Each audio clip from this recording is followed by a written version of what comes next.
Play with the champion He in does. his Yeah, you deck? have to be level 14 to unlock them, right? Like, What's a champion? it's the Archer Queen. You see that? What does it do? It's broken. It's really broken. I'm not allowed to swear, right? That I've guy. never played it. It's not a guy, it's a girl. If you go into cards and you scroll all the way down, you'll see there's like 3 of these champion things, right? You have they can have an ability. All the abilities are broken. You unlock these at level 14, so you have to be super sweaty or pay a lot of money.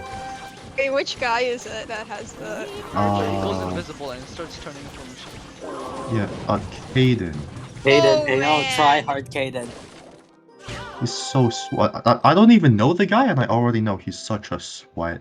In the Clash chat, he told another guy who he was Wait, it previously in a bracket in, he was going to unfriend... ability. Oh. Caden was going to unfriend another guy, just so he can't see his didn't deck. leak his deck. He's the most try-hard of all of them. Okay, so it's okay if I flame that guy, right? This guy has a mini graveyard that he summons? Yeah, it's extremely balanced. There is lots of counterplay. I'm pretty sure the Skeleton Knight is the worst one of the 3. Wait, Archer the are Golden pretty. Knight just chains attacks, Yeah. and he charges. Yeah. So if you press the button while he's at the bridge, he just runs all the way to the King Tower. It's kind of balanced.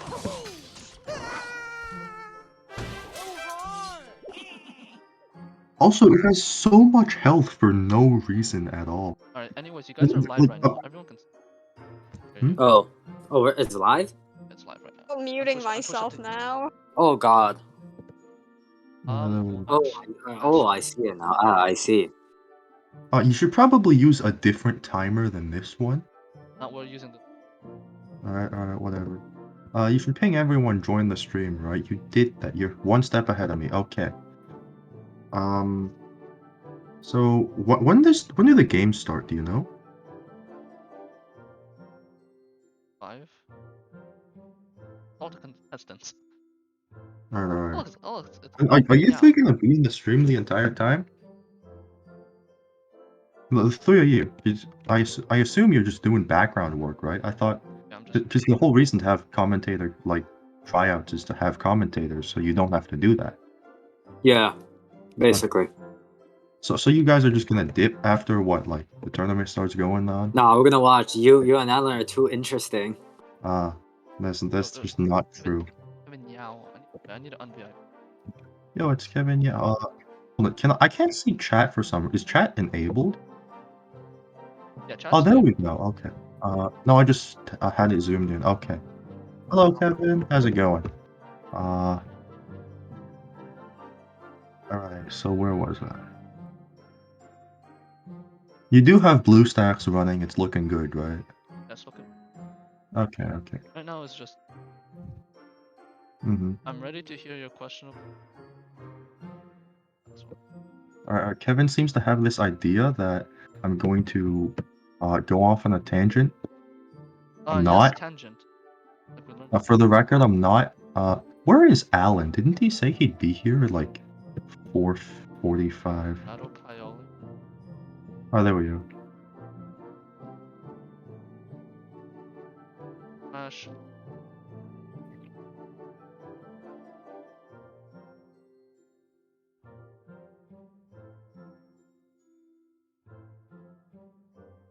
Alan should be joining a VC right about now. Tell the players to also join here. Yep.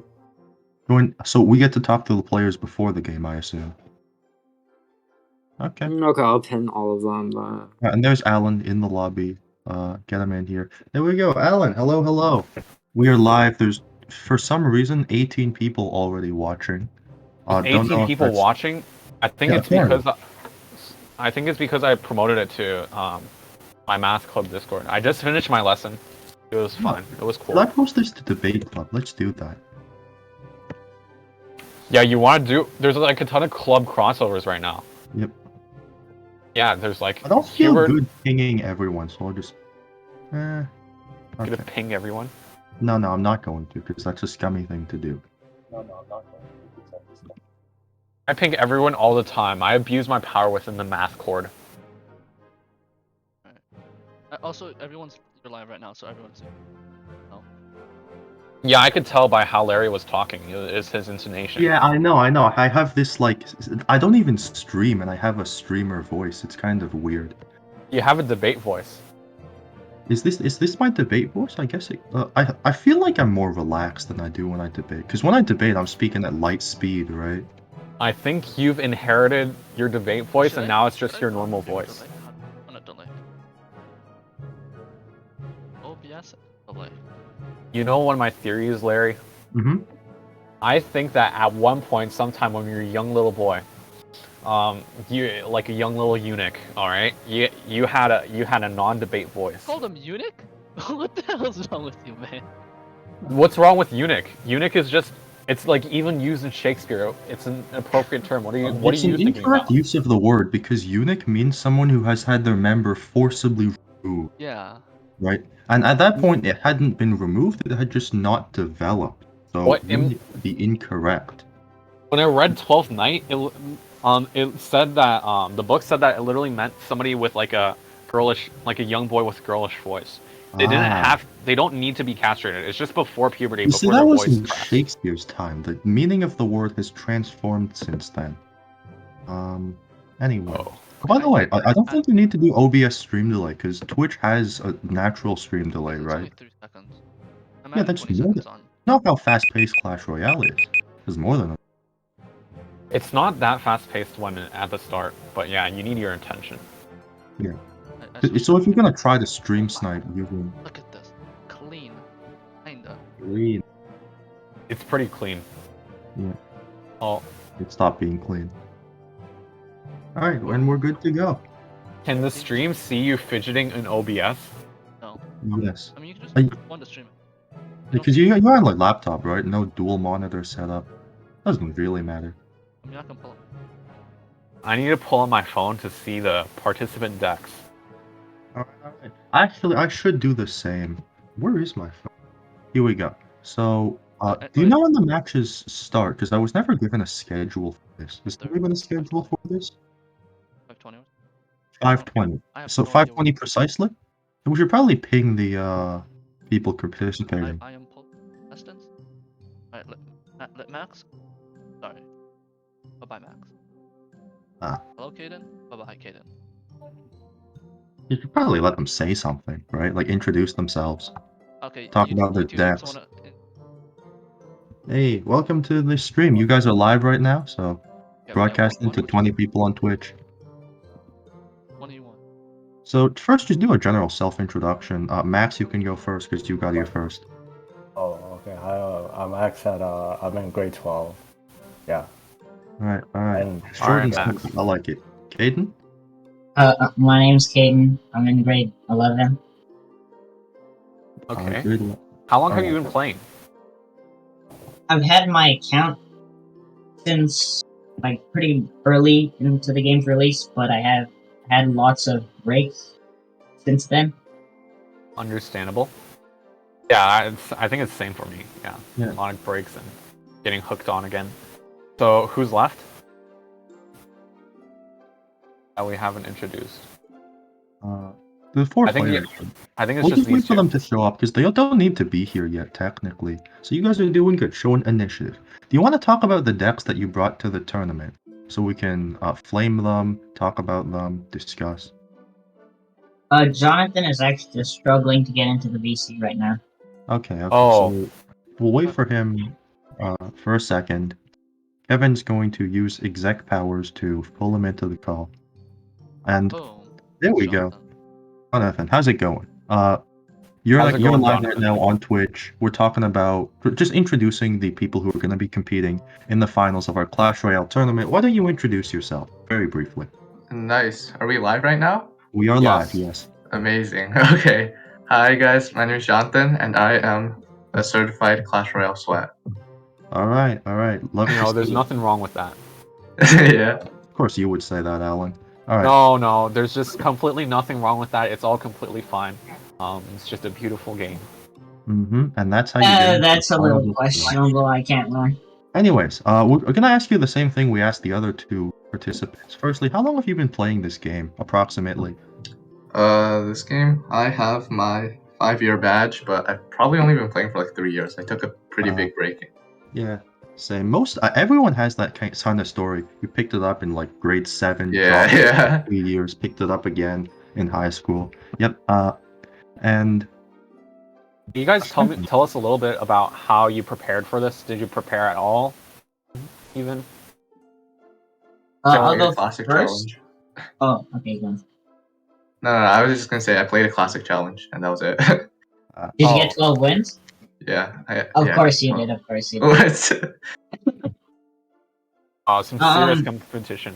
Wow. I did friendly battles with one of my friends who's about the same rank as me, but he quit the game. He's getting back into it slowly but surely, but I think he's better than me. So I was just testing out random decks. I think one of the best strategies to, I guess, prepare for a tournament like this is just to go to leaderboards and just look at the top best decks, and then pick a number between 1 and 1,000, and then you can pick a number between 1 and 1,000 for your opponent. And then you look at the number, you copy their deck, and you play a friendly battle just blind with someone else's deck.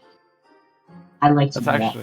I really like that strategy because a lot of the top level decks, some of them are just completely wild, and there's like a giant skeleton and a wizard, and you're like, what's going on? And sometimes just adapting on the fly like that kind of helps you play your game.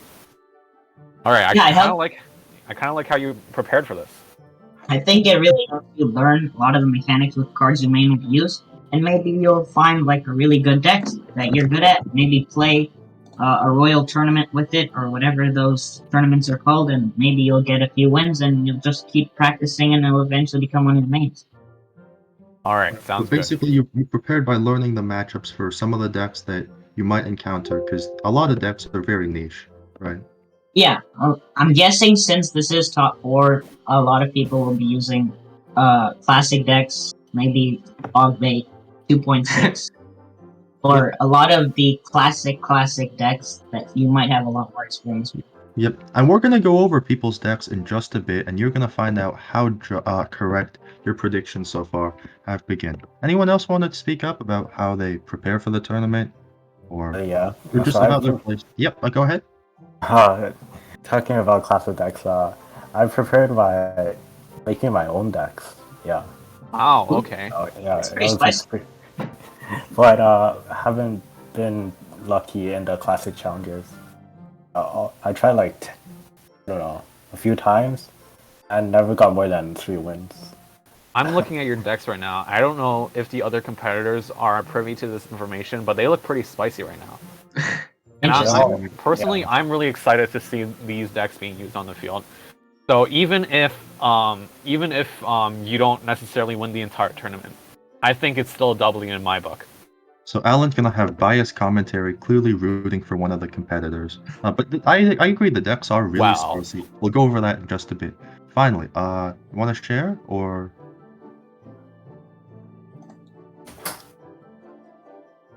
Should we start right now? Like, are we going to discuss the decks, or are we just going to... the matches are going to start at exactly 5:20, so until then, we're going to talk a bit about the decks, do a little analysis. Obviously, the players know their decks better than we do. If you guys want to stay on the call, that's fine, but it's probably in your incentive to keep information about the decks to yourselves, so I don't know about that. Wait, so we can't talk about other people's decks? I mean, there's nothing stopping you, right? Like, even if we kicked you out the call, you could just paste messages about it into the chat. No, right? No, I mean, like, in the VC. If you're gonna... Are you gonna show the decks? I don't quite understand. Oh yeah, we're gonna show all the decks. Because we think it's unfair if you get absolutely cheesed by a scam deck. Okay, right? Yeah, that's a horrible feeling, and we don't want people to have to go through that, especially when this is a big tournament, there's money on the line. So we're going to try and prevent that from happening. But of course, you're not going to be able to know how to play against the deck just from seeing it. So we think this is still fair to people who are trying to use a more niche deck to catch their opponents off guard. No, I would be able to do that, but maybe not some of these competitors. Okay, Alan. Okay.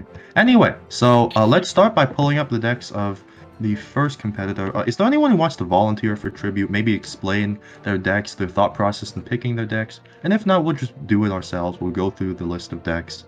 And, You know what could be good?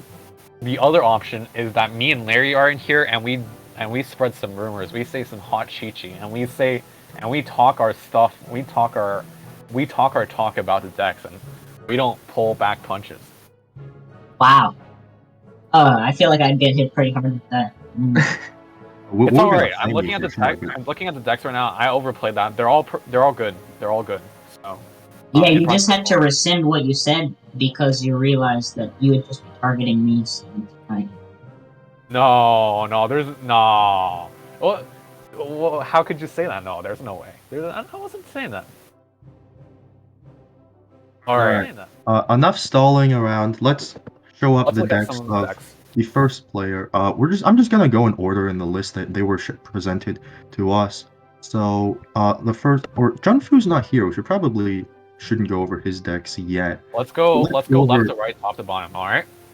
So the first name is first Jonathan's decks because that's what's been presented to us first, right? Kevin, can you decks are on the bottom, I think. So let's go top first. All right, whatever. Graphic's been made. Let's use the graphic. All right, Alan, go for it because you know way more about this game than I am. Okay, so starting off, everybody, like, the first thing I'm seeing right now is two particular decks. On the side of Junfu's deck stack, we see that there's like a 2.6 elixir cycle over there, and that's just a classic deck. And even now, even though everybody knows it, everybody still has trouble playing against it. And there are particular decks that play better against it, but for some things like P.E.K.K.A. Ram or P.E.K.K.A. Archer Queen, like decks like that often really don't do really well against cycle decks or quicker cycle decks. So it's a really good deck. A lot of spamming potential, a lot of very good defensive potential, and a lot of the offensive power comes from the fact that damage is pretty much inevitable, and you're probably going to get the hog on tower. Consistent damage is good. You have a lot of defensive options. You can cycle really fast, so you can really get to the card that you need really quickly. So there's nothing like outcycling the Musketeer if you're running a balloon deck or anything. And overall, it's just a pretty surprisingly a good defensive tool. I'm one of those players who just uses cards based on their rarity, so I didn't know for the longest while until I faced people running meta decks. And that card can solo, I think, the vast majority of offensive cards. Cannon is really good for defense. So there's a reason this deck has been meta for so long and still works properly. Another thing I want to mention is I'm seeing 4 meta decks right now, and that's a good thing, right? I think that obviously when you're at this stage of a tournament, you don't want to give any opportunity for someone to hard counter your decks. So every single meta deck is extremely balanced, has favorable matchups into a lot of niche decks, and they do okay against the vast majority, if not all, of the decks in the game. Mr. Pioli's here. Hello. Hello, Merry Mr. Christmas Pioli. and Happy New Year to you too. Alright, so P.E.K.K.A. Bridge Spam, I thought this deck was a complete joke because I didn't like poison for the longest time. It actually absolutely tears any sort of strategy that tries to go incredibly defensive. And the defense of this deck is surprisingly good. I always thought of P.E.K.K.A. as an offense tool, but that completely counters things like Royal Giant and Mega Knight, if I remember correctly. It's been a while. And Electric Giant is completely countered by P.E.K.K.A., I think. If I'm not mistaken, right? Yeah, and on the flip side, in Royal, we see him running 2 log bait decks. So clearly he's experienced in that sort of deck archetype, and it's actually my favorite type of deck. It's what I played to get to where I am right now. I don't really have much to say about this. Again, it's a classic deck, been around since the game's release. The classic Knight, Princess, Goblin Barrel, Inferno Tower, all of these cards have been around for so long. I feel like at this point, most players should know the matchup, but are still going to lose to it because of some micro adjustments that you can make during your playstyle. And the newer deck, the one that I didn't see for the longest time because I quit the game before Rascals came out. I re-downloaded it a while back. But the one with Rascals and Prince, I thought this was a meme also. I didn't like guards for the longest time because I thought, like, there's only 3 of them. What are they going to do? Use Scar me instead. But no, they survive through Fireball. They survive log, and if that's what your opponent is trying to use to defend the wave, if they're gonna put a hog rider, for instance, and preemptively put a log to try and bait out a defense, guards work really well against that. So I can see this working really, really well, specifically against what the other people are running. Alan, do you have anything more to say? I'm kind of just going on a tangent. Well, just a few more things about the P.E.K.K.A. bridge spam. Yeah, you were correct. The P.E.K.K.A. is kind of like a defensive pivot against really large pushes. So really large pushes behind tanks like Mega Knight or like Electro Giant can really be turned against them when you just put down a P.E.K.K.A. and there's really no way to punish it, right? So really, when you're on a defensive option and you're defending against a big wave, putting down a P.E.K.K.A. allows like the defensive elixir to survive, and a lot of these cards are able to be used on defense and turn into offense, which is really, I think, the key point of why P.E.K.K.A. bridge spam is so good, which is that this offensive pressure makes it really hard for anybody to attack at all. You're absolutely right. Yeah. And I finally want to turn our attention to the two decks on the left. I'm going to call these the wild card decks, because personally I haven't seen either of them. I've never met anyone using Royal Giant in the past 100 games I've played, I think. Never met anyone running Bomb Tower or Electro Giant, although maybe that's just because at my rank people are using nothing but meta decks, and it's working for them, right? But anyway, these are two decks that seem like they could work in theory, but I don't know much about them in practice. Clearly, if their players are going to bring them to the tournament, they're decks that they play well with, that are going to win them games, hopefully, that work well against the vast majority of decks. Alan, why don't you talk more? Because I really don't have much to say, other than the fact that they seem like wild cards. Let's move on to the next two decks. No, I mean, like, do you have anything to comment about the particular card choices? I saw people commenting that Electro Giant is annoying to face, which... Absolutely. When you're using, like, when you're losing one of these, like, bait decks, it's, you need to reserve very specific cards like the Knight or the Inferno Tower to combat this Electro Giant. So Royal has to be really careful if they have to pick either one of these decks, and when they're putting out each of these decks, because if Royal picks one of the two cycle decks, one of the two log bait decks, it could turn really bad against them. Yeah, one last thing that I want to mention. You see, there's discrepancy between the levels of the cards. I'm not sure if we were supposed to see this, but now that we do, I'm going to talk about it. You see, Dutch has his Electro Giant at the lowest level it can be. Epics, you open them and they're level 6 immediately. So maybe that goes... And on the flip side, Royal, in this weird Royal Giants deck, he has everything, almost everything maxed out except for the log. And I think this goes to show that Royal's going to have a lot more experience playing his so-called niche deck than Dutch. So we'll have to see how that, whether or not that swings the tournament in his favor. But yeah, let's move on, because we're kind of running out of time if we plan on running this tournament, ending this tournament at 8 o'clock. So right now, right off the bat, Moose's decks, they look really creative, and honestly, I'm kind of vibing with them right now. The most meta one is P.E.K.K.A. bridge spam on the top right. Use of minions hasn't really been used recent, and you can see by all the upgrade bars that Moose doesn't really use that deck. But over here on the left, a variation on the log bait that I really enjoy, because instead of the one knight, you have these two tanks, the Ice Golem and the Mini P.E.K.K.A., right? Mm-hmm. And the Mini P.E.K.K.A. really has like a ton of defensive potential. I think is really underused because it doesn't really fit on a lot of decks. Well, now that I'm seeing it here with this Barbarian Barrel, I think it has a lot of... Yeah, instead of the log, because that Barbarian could actually be really useful trump card in a lot of times. Although personally, I find that choice to be relatively questionable. The way I play the deck, I like using the log to get a little bit of chip damage every single time they send something defensively. And Barbarian Barrel doesn't quite reach behind the tower the same way the log does. So maybe one of his opponents could get away with putting something like a princess or something like that behind the crown tower, and that could work against his favor. But yeah, really interesting card choice, and I'd love to see some of the things that he does with this deck. All right. Now for our less experienced viewers over here, the deck on the bottom right, Swordfish's deck, the deck on the bottom right, you know me, Larry. I love the balloon. I've been using it for a long time. I keep using the Pompeo balloon deck. I keep leveling it up. I'm pretty good at that. That's pretty much the only deck that I regularly use.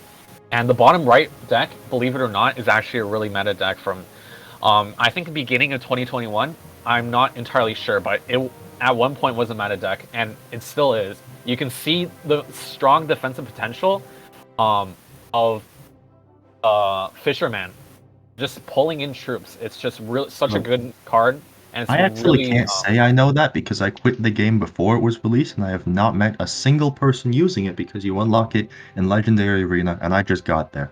So, but I have seen replays of people using it, and it seems to me like power creep in this game is a real factor, and goddamn is this card kind of messed up the way you can use it in defense. Yeah, really creative card. I like it, and I like the deck that he's running. I know a lot of people will call Lumberloon Freeze. That's the brainless, no-skill deck, and it is really annoying to lose to a push that you feel you can't really do anything against because they have a well-placed freeze. But hopefully the fact that the participants know this deck exists and have the knowledge that they need to counter it, hopefully that's going to tailor their plays to make sure that they have the tools proper to not feel like there was nothing they could do against the deck. Right. Okay, just one more thing before we get to the games. That's the Lumber Loon. You mentioned the Lumberjack Loon freeze combo, and that's a really good point, which is that it sometimes feels annoying, but you have to remember, you can't just think from your side, you have to think from your opponent's side. Think about what they're losing when they're putting down a Lumberjack and a Balloon and a Freeze, right? They're losing a ton of Elixir, and it really gives you good counter push potential when you really just shut down this Lumberjack Balloon, no matter if it even claims one of your towers, and you just have a huge counter attack where you're often up 7 or 8 Elixir, and you can just completely demolish your opponent with like a big momentum push. But yeah, that's about it. Any more comments? I was going to say more things, but it looked like all the players are ready, and it looks like the viewers are getting ready to prepare to watch the games. So I'll make my final comment that the Musketeer on Moose's deck seems to be level 1, which could indicate a snap decision to change that card. Because we are in tournament format, everything will be level 11. So maybe that's specifically a tech pick against some of the decks that he thinks that he'll be seeing. And I remember correctly, that is really good against log bait decks, and we see one player with 2 log bait decks. So maybe that'll turn the tide against that specific opponent. But other than that, nothing more to say. So let's get straight into the first match. All right. Yeah, just if they're having technical difficulties while they're transitioning, I like to mention the middle deck of Moose is probably the most exotic, and it's a really good blend of the minor poison chip, and the potential for a huge counter push with Mega Knight, right? This combo of Bomb Tower, Valkyrie, and the Firecracker really provides really good defense potential, along with the Inferno Dragon there to clean up any big troops. It's just an all-around really good exotic deck that nobody's really ever seen before. And I think a lot of the contestants might have a bit of trouble facing against it. Okay. And yeah, I do want to mention the Archer Queen in the deck. I wasn't going to talk about it, but it feels adequate to bring it up because if I remember, you unlock champions at level 14. So I haven't personally seen any of them in action.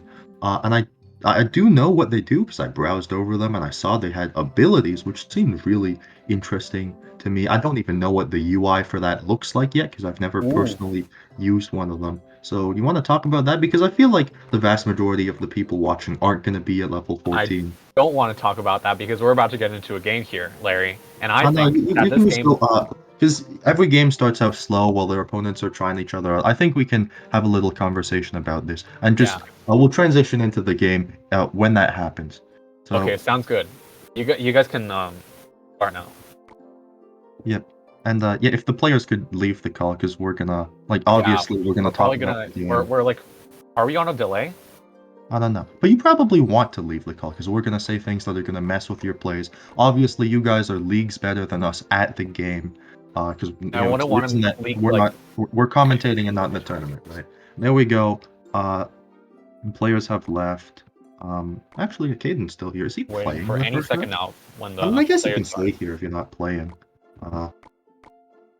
Yeah, any just second now. hear our Yeah. commentary live. So about the champions, do you personally have you used them before? Do you know much about them? Yeah, I actually have, and one big champion that I've been having trouble using is the Skeleton King. I honestly don't really. I'm honestly really having trouble trying to use it for like any counter push potential or anything.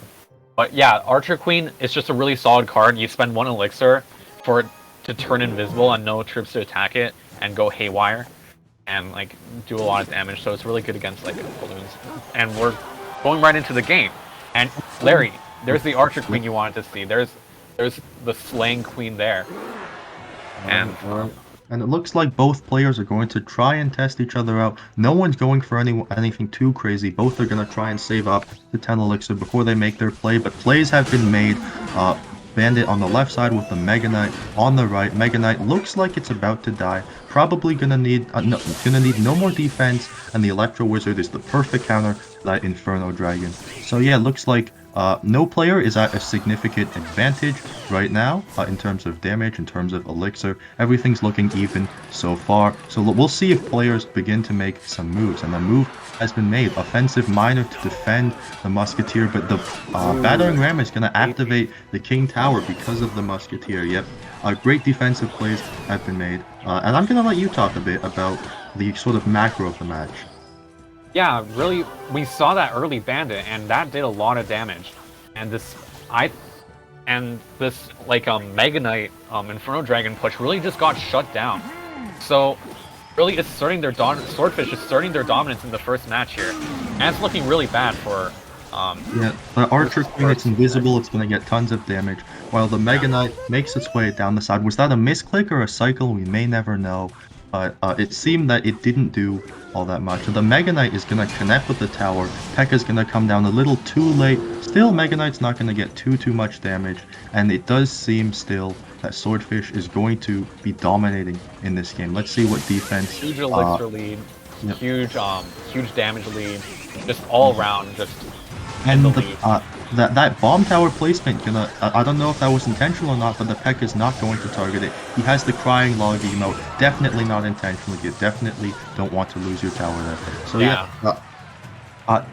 I think this game can be come back from. There are definitely ways to do it, but with 40 seconds left, it's looking more and more bleak. By the second, 4 moves, who are struggling to, or not struggling to defend, but struggling to do anything with the elixir that he has left.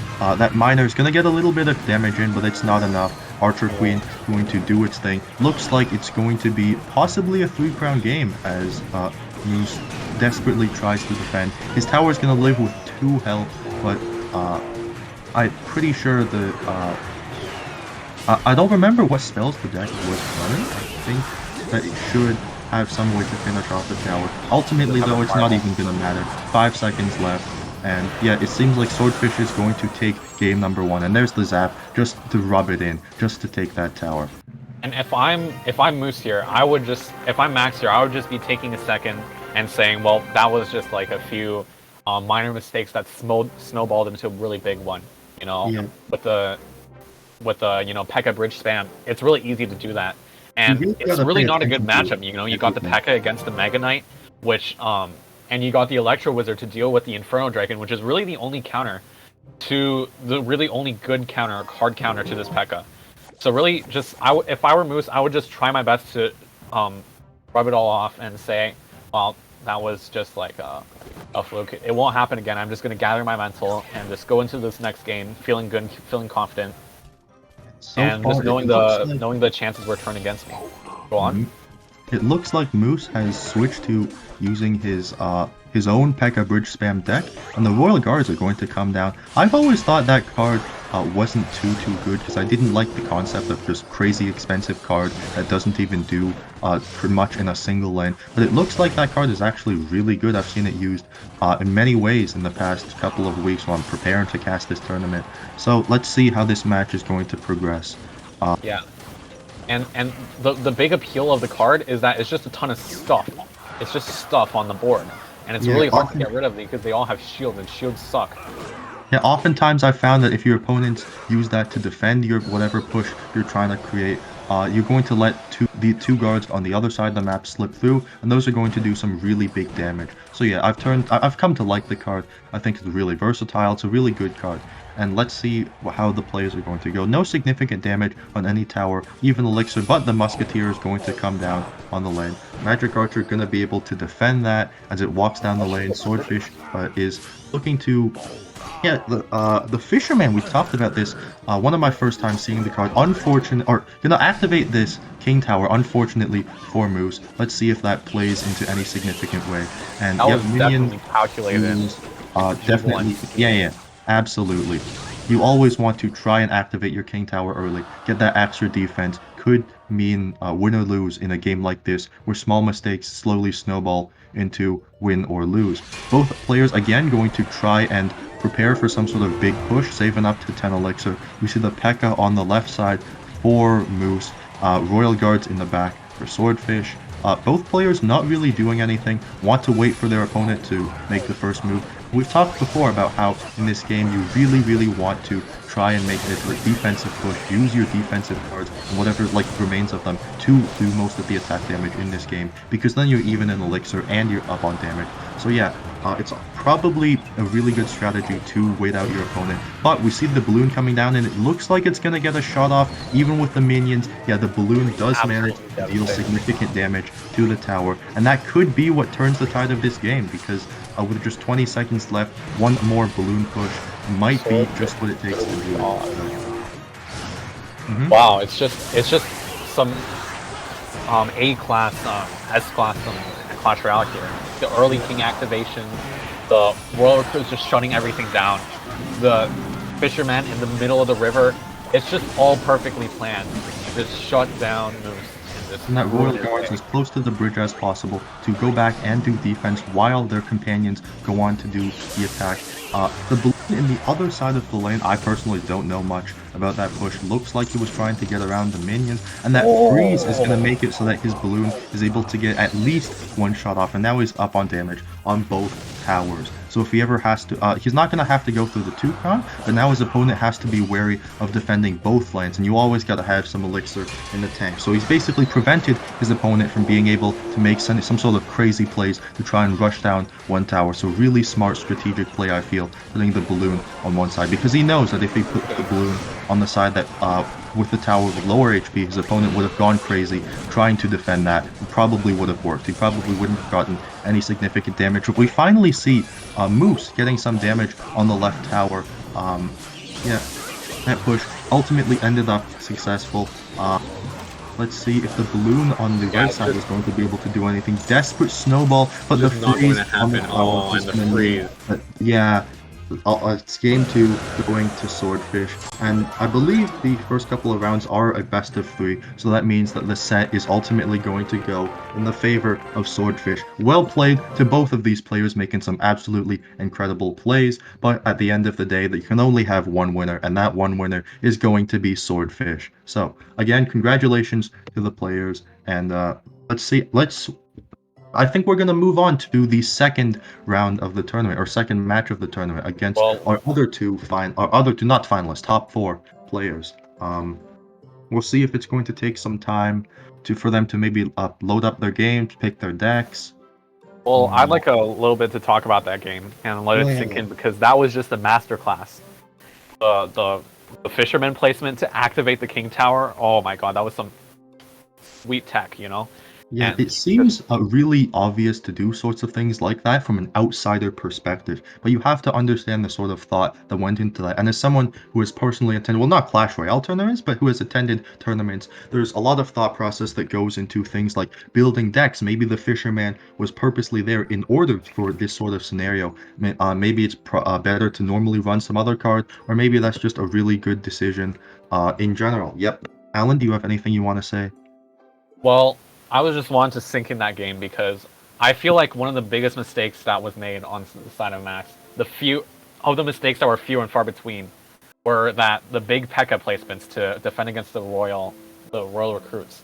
And I think that a lot of the time, you should be able to just, when you're playing a deck like that, with that much offensive potential, you should be able to just ignore some of the Royal Recruits and not have to place down a P.E.K.K.A right in front of your tower every time to defend against 2 or 3 of them. And I feel like a lot of the time that Max was pushed into panic plays.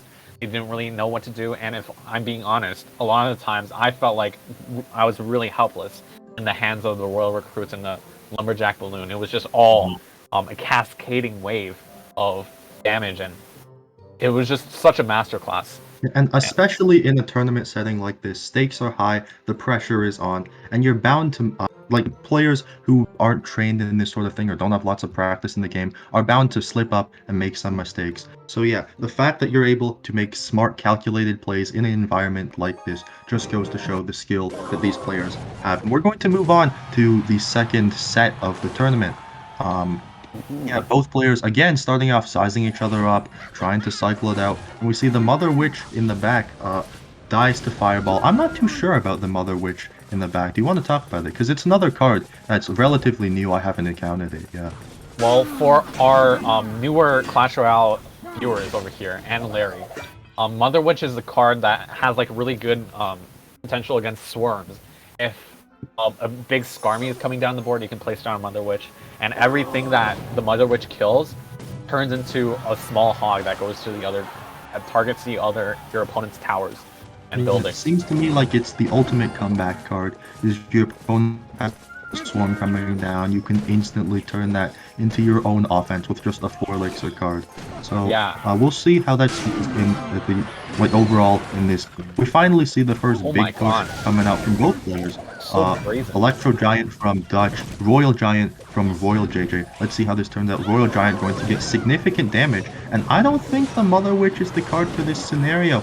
Royal Giant looks like it's going to be able to take down the tower, but you have to understand that there's this Electro Giant coming down. It's not doing damage yet. It's just going to get shut down, Larry. Right now. That was just a big and now mistake. he has to.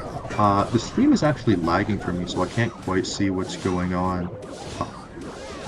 Well, I'll just take over from here. Somehow, you know, Dutch gets a cannon card on a tower, and that's just a questionable defensive move from Royal JJ over there. And really, it was perplexing how they were able to convert like an Electro Giant into some backward supporting cards, eventually taking down the tower. Somehow they managed to make it work, so it's a really nice save for Dutch over there. But placing down the Royal Giant when there was a Dark Prince and there was the Fisherman coming down the board, it was just a questionable decision, especially with the Royal Giant there. Isolating the support card so that you were able to kill off the Electro Wizard so much easier. It was just a questionable decision all around. And honestly, we're back. Let's talk about the current plays. So again, both players putting up their big cards in the back, setting up for their big push, and that's going to give time for their opponents to defend, so no one's getting significant damage. Yet, that cannon card is going to defend the Royal Giant really well. I don't know if that was intentional, maybe a mistake, maybe an extremely calculated play. We may never know, but it looks like, yeah, the Fisherman's going to defend the Royal Giant, the bridge, and both players, again, even in elixir, even on damage. So it looks like so far this match has gone incredibly well, even for both players. Yeah, both are going to, again, save up for their big cards. Yep, go ahead. That cannon card was key. It really was able to shut down the Royal Giant before it really did anything. That predictive fireball misses. No, that could be the thing that turns the tide in the game. You hate to see it. But, Mother Witch has about approximately 0 HP, so Dark Prince gonna take it out instantly, and we have the Royal Giant gonna get a lot of value. But the Royal Giant also has to. Oh, the cannon card's not dead yet, and why would you kill the cannon? Maybe it's a defensive move to try and prevent any damage from happening on your side. Might be a good play. We may never know. And it looks like that missed fireball gonna cost them some damage on the King Tower, but ultimately not going to not going to cost him the tower, not going to cost him the game just yet. Looks like triple elixir. Yeah, and it's so tight. I'm sweating, Larry. I'm sweating from my brow. I'm sweating from my armpits. I'm just sweaty all around, and it's really getting tense here. The Royal Giant's in the middle, really just taking a toll on the Princess Tower over there. And you when want to see the Electro Giant, desperately defends, or not desperately, defends well with the Tesla. Now has to deal with the second one. And this triple elixir really is making some making this match intense. That You're gonna have to fisherman make was some cooking. crazy plays like the Tesla in the corner to try and defend the Royal Giant. 30 seconds left, and we'll see if Royal JJ manages to get some tower damage onto the I forget what they're called, Princess Tower, right? Because the way it's looking, if both players 80%. defend, then Royal JJ is going to lose the tiebreaker because of the damage on his King Tower. And yet, looks like that's going to be the case. 10 seconds left, not much he can do. The cannon cart, Key Play gonna soak up that damage. Bomb Tower, again, going to soak up the damage. And yeah, you said before how that cannon cart was so incredibly influential in this match, being able to basically prevent the Royal Giant from doing its job properly. It was just the key damage dealer, Larry, and it was just able to take down these large Royal Giant placements in the worst of times, smack dab in the middle of the board with no time to react, and able to turn it into an advantageous situation. With the cannon cart moving down the board, it was just a lot of pressure, and both players used a similar tactic to avoid damage from the Giants, as you saw. They were both pulling the Giants around. One with Tornado and one with Fisherman. And it actually backfired for Royal JJ there. Or, sorry, was it Dutch? Because that damage on his King Tower ultimately led to him losing the tiebreaker at the very end, and it cost him the game. Yeah, although ultimately, when you pull the Electro Giant without any mechanism to, just kill it, it's just gonna backfire on you. And the damage on the King Tower, we saw in the end, they put the Fishermen down and they were about to drag it, and they look at their King Tower's health, and they go, oh no, and they have to put down the Tesla in the back right corner. So you really have to pay attention to everything in this game. Although personally, if I had to choose one play that ended up being the deciding factor, it would actually be the unfortunate missed fireball on the Mother Witch from Royal JJ, because it meant that he had to put his Dark Prince down to defend because his towers were focused on the Giant. Right. So anyway, we're going to head back into the second match, and it looks like both players have switched their decks. One's running the 2.6 Classic Hog Cycle, the other running the Classic Log Bait deck that includes Inferno Tower. So yeah, matchup that you could have seen 5 years ago. Both players are probably going to be extremely experienced using these decks, considering they've been around for so long. And yeah, again, both players sizing each other up, except this time they both know what the other wants to do because they've been playing this game for years, and they know exactly what each other's decks has the capability to do. And it's just vintage versus vintage, old school versus old school. You just love to see it.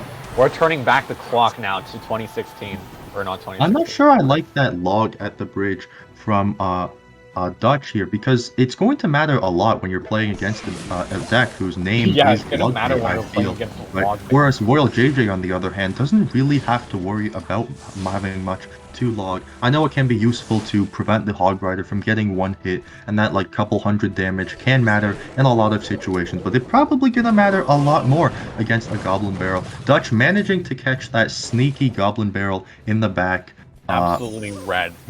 One that I fall for all the time. So props to him for being better at the game than I am. But yeah. Well, it's not a very hard thing to do. Oh, shut up, Alan. Moving on.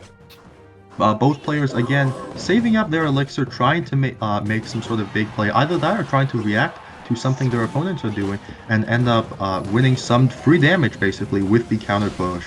Inferno Tower going to block the Hog, and the Fireball is not going to be enough to take it out, so I'm not quite sure why that happens. Log going to get extra free value with that Ice Spirit at the bridge, but now he's devoid of the log and has to desperately try and use cards to defend, and going to take damage on his King Tower. So yeah, Royal JJ making some good plays with the deck, getting chip damage in, exactly what the deck was meant to do, but it looks like this Fireball log is going to... No, he manages to defend the Hog. No shots in from the Hog. Yep, so great plays all around from both 10 elixir for 10 elixir to just try to get the Hog on the tower, and they just can't. Because whenever the Inferno Tower goes down, yes, it's 5 elixir for 4 elixir, but unfortunately, they're playing 2.6. They don't really have a really solid plan to exploit that elixir disadvantage. And Royal JJ will always be able to get their elixir back. Oh my Oh, god. but the Goblin Barrel are going to be able to defend that with the Ice Golem, but it's still going to get crazy damage. And is that going to take his tower? It's good not. game. But the It's Rock good game, is Larry. going to. And yes, well played by Royal JJ. Again, Absolute masterclass. Yeah, you you were could talking see he about- was just sort of mocking him with the way he played. Oh my god, that was beautiful. And you were talking about how the Inferno Tower, losing Elixir on the Inferno Tower trade, basically playing Inferno Tower against nothing but a hog. Technically, yes, it loses you Elixir, but like you said, that's the cycle deck. It's kind of a blessing and a curse. You can send multiple hogs at the same time, but in this case, you don't want to because you're going to send it straight first into an Inferno Tower, straight first into a Fiery Doom. So yeah, looks like players are going to switch up their decks and try and find something else that works, and we'll see how this game progresses. You want to talk about like the decisions players make? Because again, I'm not really 1-1 too right now, familiar right? with that. They're going to game 3. They are going to game 3, I believe. Okay. Yeah, it's 1 each so far, if I'm not mistaken. All right, sounds good. So right now, from what I've seen, what's the only deck left actually? And I want to go check that. Let me go on my phone and check that because they've put out their vintage decks, they've put out their giant decks, and they've only got a few decks left. Here, let me see. Yeah, we're actually gonna see it right now, so I'm not gonna look for it. Yep, let's make this a surprise just because we have horrible memory. So again, the log straight out the gate, not sure if that's a good play. You don't know if your opponent is playing a deck that, you know, you might need to save the log for. Because again, the log, I think, is one of the best cards in the game, even like 5 years later, even after so much power creep. Because it's just so versatile, it defends like half the swarm cards, or basically, yeah, half the swarm cards in the game. And it looks like, yeah, it's going to be another meta deck versus meta deck, not necessarily vintage decks, because they're running, Royal JJ has those Rascals, Dutch, he has, I don't know what's a new card actually, is, are like Bandit and Magic Archer still considered new cards, because I didn't know about them. But that Prince is just going to barely not connect with the tower, perfectly timed Electro Wizard, still not going to get a shot off, and so Dutch is behind on damage and Elixir, but it looks like he's going to be able to better defend now that he knows what his opponent wants to do, and that's using the Prince to tank for either a Goblin Barrel or a Dark Goblin to get in that chip damage, if I remember correctly. Alan? Yeah, absolutely. You're correct. You're 100% correct. Right now, they're just trying to chip each other's towers down, and right now what Dutch is looking for is a big commitment. Unfortunately, I don't think any big commitment is going to come out of Royal JJ over here. They're just going to go for small pushes that ultimately don't really mean anything in the grand scheme of things. I just want to mention those guards tilted just to the side to prevent the Magic Archer from getting damage on the tower. I always mess up when I'm doing that. And, but it looks like Magic Archer's going to get damage on the tower anyways. Log is going to prevent that. Oh, and going to get damage on, chip damage on Dutch's tower. So yeah. Oh my god. Looks like it's just been outplay after outplay from Royal JJ. And you have to keep in mind, this is the man who brought 2 log bait decks to the tournament. So obviously knows the ins and outs of this style of deck. Really comfortable with playing log bait decks. Electro Wizard and the Zap, not something you see every day. You 6 Elixir to defend a 3 Elixir card, but the counter push is going to be, yeah, it's going to be tough to deal with. Never mind, I was wrong, not that tough to deal with. Princess is going to get poisoned, Magic Archer getting logged. Yeah, so it looks like Royal JJ is up in Elixir basically all the time. Dutch, play of getting yourself an Elixir down might have worked for Royal JJ in the last game with the Inferno Tower, but I'm not so sure about that in this game. Always using like poison on the Princess, it's ultimately going to cost you, right? The P.E.K.K.A. in a really bad spot here, gonna have to slowly walk around, but the Bandit is going to solve that, instantly murdering that poor Dark Goblin. But it looks like it's not going to be enough. That Goblin Barrel gonna get some damage in, and yet it looks like Royal JJ is absolutely dominating all throughout this game. Giving up here. Although you have to understand that the bridge spam deck is the one that does the best in overtime. Never mind, I should stop talking. The Rocket is going to win Royal JJ the game. So yeah, commentator's curse, I guess. I was just going to say how Dutch could make a comeback, and the game is over. So Yeah, congratulations. it might just be because you suck, Larry, but it might be commentator's curse as well. So, just a lot of dynamics there, and you have to remember one of the things we were mentioning when we were first looking at the decks, which is that Royal JJ is bringing 2 bridge spam decks to this game, and no, 2 log bait decks. rather. Yeah. Oh, sorry. That I think of bridge spam whenever I think of log baits. Yeah, so 2 log bait decks was really swarmy cards, and you can see that it really when Dutch chose their Royal Giant, when the Dutch chose their Electric Giant deck, it wasn't with any of the log bait decks. So it really kind of backfired on them when their best counter to it was just not picked with the decks. So they had a 2 in 3 chance of picking the log bait into the Electro Giant, and they just got lucky. Royal JJ just got lucky with the 1 in 3 chance. Then again, there was the Dark Goblin. There were some long-range versatile cards that you could use and arguably counter the Electro Giant. But honestly, it was a bit of luck and mostly skill over there. So congrats to both players. Really amazing games out of them. And we're going to be moving on to the next stage of the bracket. Yep, and I just want to mention, if it truly was just luck that was the deciding factor in the game, Dutch is going to be able to get the run back if he manages to make it out of losers, because this is actually a double elimination tournament. So, Alan, why don't you explain how that works? Because there might be some people watching who don't know what double elimination means. So here's how double elimination works. Everybody has a chance in double elimination to lose up to 2 times. And once you lose 2 times, you're out. So, first, over here, you can see on the bracket on your screens right now, on Challenge, you can see that the losers are now paired with each other on the lower half of the bracket. And once they win, there's going to be one winner from that. And who are they going to face? They're going to face the loser of the next winner's match.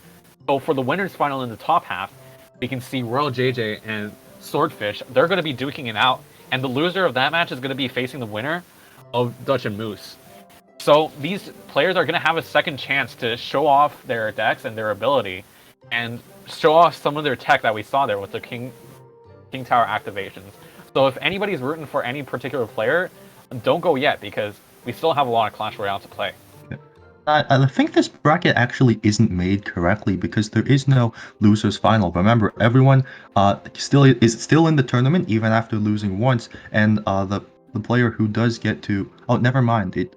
Oh yeah, it's straight to winners final because this is top 4. I'm bad at thinking. How it works? You look at the semi-finalists, right? That's the winners finals. Royal JJ versus Swordfish. That's how it works.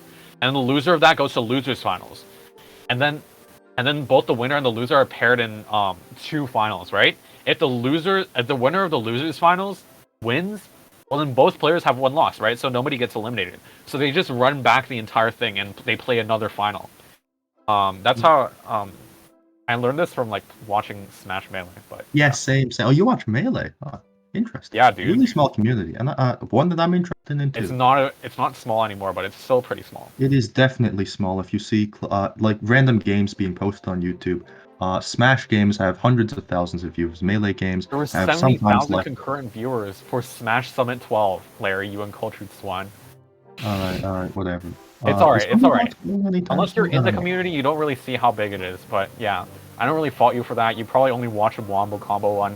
You'll probably only think of Ken and Asin of the modern day players. But I'm sorry, I watched during the era of the 5 gods. I still remember H-Box dominating. Anyways, moving on because no one knows what we're talking about. Yeah, we should just move on. Yep. Okay, so let's look at our next matchups here, and let's look at the decks that they're running over here. I have them on my phone. What are we going to be looking at? The same, but now that we've seen every single deck being used, we might be able to understand what each deck is looking for and what the win condition of each deck is and how they're going to face up against each other, because that's really relevant in the coming match. Now, let's just think back on Moose's decks right now, because one of his most interesting decks that I looked at that I complimented wasn't actually used because he lost in 2 rounds, unfortunately. So right now, yeah, this is good. We're looking at Moose's deck. That deck on the top left over there that the viewers can see right there, with a Barb Barrel as a substitute for the log, right? And the Mini P.E.K.K.A. and the Ice Golem serving as 2 tanks over there, rather than the Ice Spirit. So this deck is actually a bit more expensive than the normal one, but it still serves really nice defensive options. You have the Inferno Tower for big things, pushes, and you also have the Mini P.E.K.K.A. for it. So a lot of answers to whatever potential like Electro Giant that's going to come out from Dutch there. And if we take a look at Dutch's decks over here, I don't know if we can get that quickly. Thank you. So if we take a look at Dutch's decks, you still have that Electro Giant over there on the top left, and Dutch was really unlucky to not have it paired up with any of the bait decks, because it would have been a pretty good, even may I say, defensive pivot in order to like mitigate some of like these really sparse pushes over here, and really turn it into a nice counter push that really takes both towers. Yeah, because if you can get Mother Witch on the what is it, Goblin Barrel, Goblin Gang, even the guards, you can turn that into some big damage in your way. So yeah, really unlocking the Dutch's side. Anti-storm deck. Yeah, and I want to go back to the other deck you were talking about, the one that we didn't get to see, unfortunately, with the Barbarian Barrel. And I want to focus on the Mini P.E.K.K.A. instead of the Knight, because I feel like with tech choices like that, you're going to be a lot more focused on trying to provide counter pushes, right? So you're going to use the Mini P.E.K.K.A. on defense to maybe counter something like the Hog Rider, right? And you're going to force your opponent to deal with something that is a lot more challenging to deal with, because again, Knight on your tower, at most you're not going to lose your tower, whereas Mini P.E.K.K.A. has the capability to just instantly wipe out your tower. Well, not instantly, but it has the capability to take down your tower like it's made of butter, right? Yeah. So anyway, are we going like to butter. jump? Yep. Like a hot knife through butter. That was the phrase I'm looking for. I'm good at English. Like a 1,000-degree knife in a Mr. Gear video through any inanimate object. That is an extremely specific reference that I do not understand. No. Anyways, moving on to the game.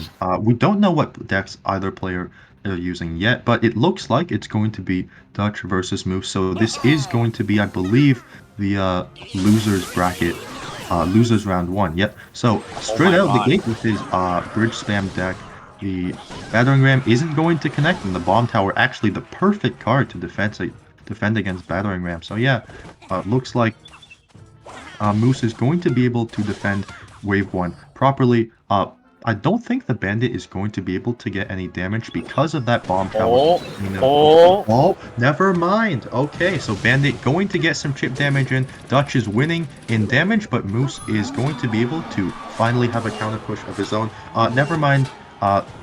He's crying. Looks like he thinks he's made a mistake, but this game is definitely still winnable. So yeah, light exchanges being thrown around. Never mind. P.E.K.K.A. in the back means that the Mega Knight is going to need some serious backup if it wants to connect with the tower, because again, P.E.K.K.A. just shreds through that thing, and I don't think a Firecracker is going to be enough, if I'm being completely honest, especially if his opponent poisons it. But no, he's going to be able to cycle to Inferno Dragon, which would be good if his opponent didn't have Electro Wizard, which is unfortunately the perfect counter to that. I think the Bomb Tower is going right now. Yeah, he has to choose between defending the Bandit or the P.E.K.K.A. Chooses the P.E.K.K.A., meaning that the Bandit is going to be able to get significant damage on the tower. And yeah, it looks like this is Dutch's game to win. They're even in Elixir, but he's up in damage on both towers so far. Yeah. Let's see if Moose can turn this around. Yeah. So right now, both players just chilling out. And from what we've already seen, Moose has a tendency to kind of over-defend, if I may. Where they put down too many cards, or they put down too much elixir, such that the 2-lane pressure is just too much sometimes. And let's just talk about putting that down the Inferno Dragon up there. Inferno Tower. Yeah, Inferno Dragon, unfortunately, going to be countered perfectly by the Electro Wizard again. Yeah, and as we see, his tendency to over-defend is going to cost him. Maybe it's him trying to set up for something big so he can win this game, but that Mega Knight is ultimately looks like it's going to be defended because his opponent manages to cycle back to the P.E.K.K.A. Unfortunate all around for him. Could just be his deck gets countered by his opponent. Yeah, the E-Wiz for the Inferno Dragon, the P.E.K.K.A. for the Mega Knight. There's really not much you can do at this point. P.E.K.K.A. barely not connecting to the tower, but again, he's still down in elixir, he's still down in damage. No big plays have been made thus. Turning point in the match? Never mind. I'm actually lagging. The stream's lagging for me. I don't know if it's lagging for you. I'll just take over there, don't worry. Okay. So right now we can see just Moose falling into the same trap of putting their Inferno Dragon right at the bridge so that the Electro Wizard can just reach them from across it. And I'm not really liking that play right now. I'm going to directly call them out on that play because I think that a lot of the Electro Dragon placements have been pretty abysmal right now. And Dutch is able to just zap it away, use their Electro Wizard on it. And we saw the zap backfiring in the earlier match with the log bait when they didn't have a log at all. So, but in this particular match, the zap actually comes as an advantage because when you have that zap, you can just interrupt that Inferno Dragon and stop it from really heating up too much and just stall for long enough so that you can get 1 or 2 swings or be able to break through their defenses and be able to get some of your lower elixir units on it, like Bandit. Alright, so my Wi-Fi is finally back, and it looks like this game is still heavily in Dutch's favor, but Moose managed to get some damage on the tower. I don't know how that happened. Probably was the minor poison, which we see doing significant damage on the tower here, but it's ultimately not going to be enough, especially when your precious Mega Knight is going to get slaughtered to pieces. Now, Moose rather, is going to have to defend, but we've seen him do that. We've seen him do that well multiple times. Looks like he might not be able to pull it out, especially if you put a Mega Knight on a P.E.K.K.A. It's going to work out for him, but he's taken damage because the battering ram connected to his tower. So yeah, if this game ends up coming down to the 2 crown in, it looks like it's going to go in Dutch's favor. Never mind, I didn't notice the time. Looks like there's what, like 10 seconds left in the game. So yeah, if it does come to the tiebreaker, Moose has to do something. And I think a miracle might happen, never mind. Oh, and Moose is doing something. The minor poison gets 2 swings in and no more. And this game is going to go to Dutch. So well played by both players. I personally think that it was just the P.E.K.K.A. that completely countered the Mega Knight. Ewiz completely counters Inferno Dragon. And at that point, you're heavily unfavored to win the game. So yeah. Yeah, the odds are really stacked against you. I thought I would have, if I were Moose over there, I would have employed a strategy where like I would just send miners to different parts of the tower so that they can never predict it. And I just keep annoying them with this miner cycle. And I just keep playing on defense so that whenever a big push comes, that's when the Mega Knight has its advantage. It's sort of like a really big fireball with even more area damage, where you can just drop it on the Electro Wizard, and even though the P.E.K.K.A. is gonna, in like 10 or 20 seconds, demolish the Mega Knight, you're still gonna be allowing your Inferno Dragon to heat up and eventually take down this P.E.K.K.A. Right. So I think I thought it was versatile because it did seem to have lots of win conditions. Right, the minor poison, he tried to pivot and ultimately ended up being too late. I think if we played 3 games with the exact same deck, he might have been able to turn it around. But we're on to different deck, and that play is going to cost not a lot actually. To cost them, not a lot, yeah, because the skeletons are going to defend, and Goblin Barrel doesn't really do.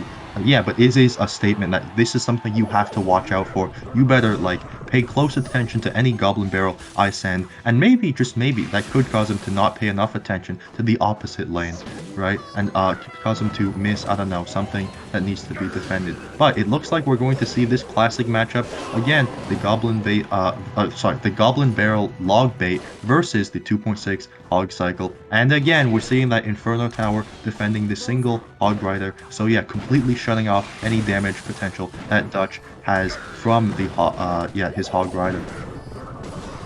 Yeah, and the one thing that we haven't seen come out of Moose right here is the mini P.E.K.K.A. and there it is. That's what I was waiting for, is the mini P.E.K.K.A. countering the Hog right there, but the placement isn't quite correct. And instead focuses on the Ice Golem, getting a lot of damage. The mini P.E.K.K.A. is coming down the board now. Log not ready for the Goblin Barrel. Huge mistake on the part of Dutch. You can see he's very frustrated about that. Using the log preemptively on a really aggressive hog play really isn't just the staple of 2.6, and really is an aggressive play that's reserved for things like other decks, like the P.E.K.K.A. Bridge Spam deck. And right now, just Inferno Towers, they're just so valuable right now. You can just keep cycling them. Yeah, as I mentioned earlier, you're just not able to punish, and that log is just such a big mistake. They're going to be able to use the rocket without any repercussions, because the hog can't really punish that expenditure of this huge amount of elixir. And yeah, they're just going to be able to get their Oh my god, Logbait God doing again. what Logbait does best, forcing him to waste a fireball, so he's down 4 elixir for his troubles. That was an extremely good play from Moose, and it looks like, yeah, he's really proficient in his Logbait deck, getting tons of chip damage and doing things like rocketing the Musketeer, which I used to think was an extremely dumb play until someone did it against me and won. But that aside, yeah, it does look like he's going to the Dutch is double, going to desperately the defend. double psych out, the backwards log, not able to catch the goblins before they do damage. Oh my god, we're seeing all the psychological plays here. Oh, the Inferno Tower just saying, screw you, no, I'm not gonna let you. Yeah, denying any damage from the Hog at all. I think most of his damage has been from fireballs so far on the Princess, which again costs you an elixir, and I'm pretty sure Logbait can capitalize on your lack of elixir. If you don't have the ability to cycle to the log, Goblin Barrel is going to get at least a hit on. We've seen that not countless, but we've seen that a couple times before, and it's decided a lot in this game. So yeah, Mini P.E.K.K.A. requiring more defense than Knight, which is why I personally like this, and I'm going to start running it because it seems like a good deck. But looks like you made the decision to start running it. Wow. Okay. Yeah, okay. Hog is finally going to get some damage in, but it's not enough.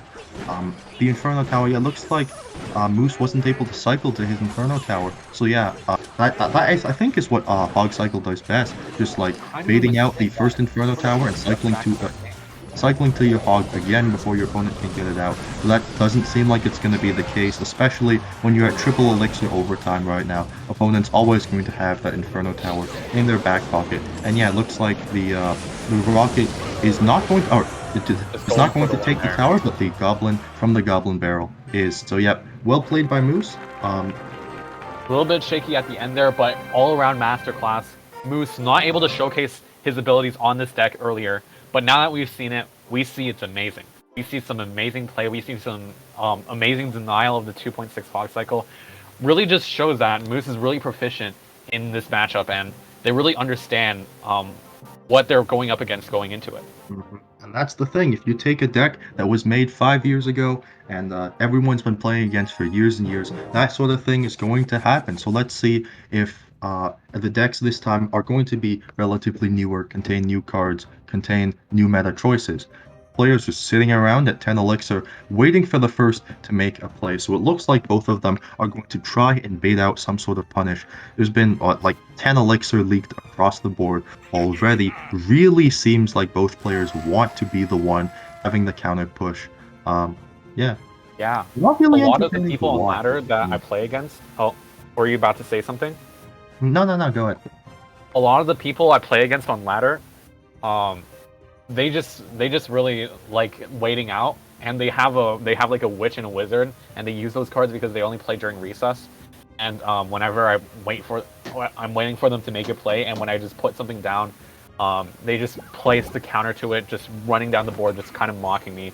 And it's just really annoying, but it's really good decision making on their part, honestly. Yeah. And the Goblin Barrel, the Barbarian Barrel rather, is not going to catch the Bandit using that dash perfectly. That's big damage on the other side. I missed the opportunity to say it was Dutch who made the first play with that cannon cart in the back, and ultimately it kind of had to be him because he was the one who was a game down, if I remember correctly. So yeah, he had to be the one who got aggressive, and he did. But it looks like it's going to work out for him. That Mother Witch is going to get some hogs to connect to the tower. Ultimately, not enough though. And but he's up in elixir, and that's going to mean that he has enough elixir to play the big granddaddy Electro Giant, the one who can swarm by himself, gonna make Moose's minions completely useless, or not completely useless, but his P.E.K.K.A. is going to be the ultimate counter to the Electro Giant. Yeah, again, unfortunate for Dutch. It seems like he has his pick completely countered by the P.E.K.K.A. Just a really good defensive card all around. P.E.K.K.A. Going to die if Dutch doesn't do anything, but yeah, he's placing down the bomb tower. I think that would have killed. I don't know, but again, yeah, you can never be too safe. We'll see if he gets punished for that, right? And okay, right now, even though the P.E.K.K.A. is able to shut down the Electro Giant, you can see that, oh, I don't really like that play. You're just going to be able to just slam down the P.E.K.K.A. and deny it and just say no to them. And immediately goes the P.E.K.K.A. goes for the Mother Witch first, probably. Oh my god! Didn't even notice the Brazen! yeah, the Magic Archer on the other side going to like shut down the tower, doing damage from afar. Magic Archer is one of the largest ranges in the game, right? Oh my god, Dutch is gonna get punished for tornadoing. I don't know if you noticed that, Larry, but Dutch tornadoed the P.E.K.K.A to their side of the field, just so that their Electro Giant can get some damage in on the tower. And that was such a big mistake that they're gonna lose both their towers in the process and not even gonna get one. And we can see it was at 475, not that close, honestly. It was just a big risk play for a push that was easily countered. You know? Yeah, but when you're a game down, you kind of have to go for those big risks, big rewards. Yeah. Whereas, yeah, especially when you're losing the game and the game down, because it's go big or go home. And if it worked, then it probably would have won him the game. To be completely honest, right? Because he desperately needed that tower to be taken after he saw that notification that his tower was gone, right? So, sad to say, because this is a loser's bracket, that means the loser of this set is going to have to, we're not going to be able to play in the tournament anymore. So, thank you for attending. Yeah. Unfortunately, I think Moose is moving on. Mm-hmm. Yeah, Moose is moving on. Unfortunately, Dutch just choking the bag there. Just too much of a commitment on the. I'm gonna let you do some math here, Larry. Just the Electro Giant is 8 elixir, along with the Mother Witch that's 12 elixir, along with the Tornado pulling the P.E.K.K.A to your side, forcing yourself to defend. That's 15 elixir, and 4 relatively no elixir at all, right? We saw the bandages coming out to defend. Maybe not the minions, but also the Electro Wizard. So that's really 7 elixir. Plus the P.E.K.K.A, that's 14 elixir. And the P.E.K.K.A, you have to remember, it's relatively healthy. It's taken like little to no damage when it's tornado across the field. So they have to spend so much elixir on the defense, so much elixir on the offense for ultimately little gains. I really respect them for making a brazen play there to try to win the advantage and try to assert their dominance and win the game. But unfortunately, Moose just takes the 2-0. And Moose will be moving on to the losers finals. And now that Dutch is out of the tournament, Kevin, do you want to bring him into the call if he feels comfortable, or if he wants to, basically? So if you want to jump into any call, Kevin's going to pull you into the casting call, or not the casting call, like the exec only call, the one that we have access to. And yeah, we'll see if we're going to talk about some of the plays you made, basically how you're feeling, right? If you're comfortable with that. If not, yeah, Larry, if you don't mind, I want to ask the first question when he comes in. Mm-hmm. Mm-hmm. Or maybe he just... I mean, we'll see if Kevin can make that happen. The Madman. Ah, okay. That's completely... Yeah, that's understandable. But if you want to type in chat, we can still, like, try to have some sort of conversation. Just, like, talk about how you're feeling right now. You want to type in the Clash Royale chat, because I don't have Twitch chat open.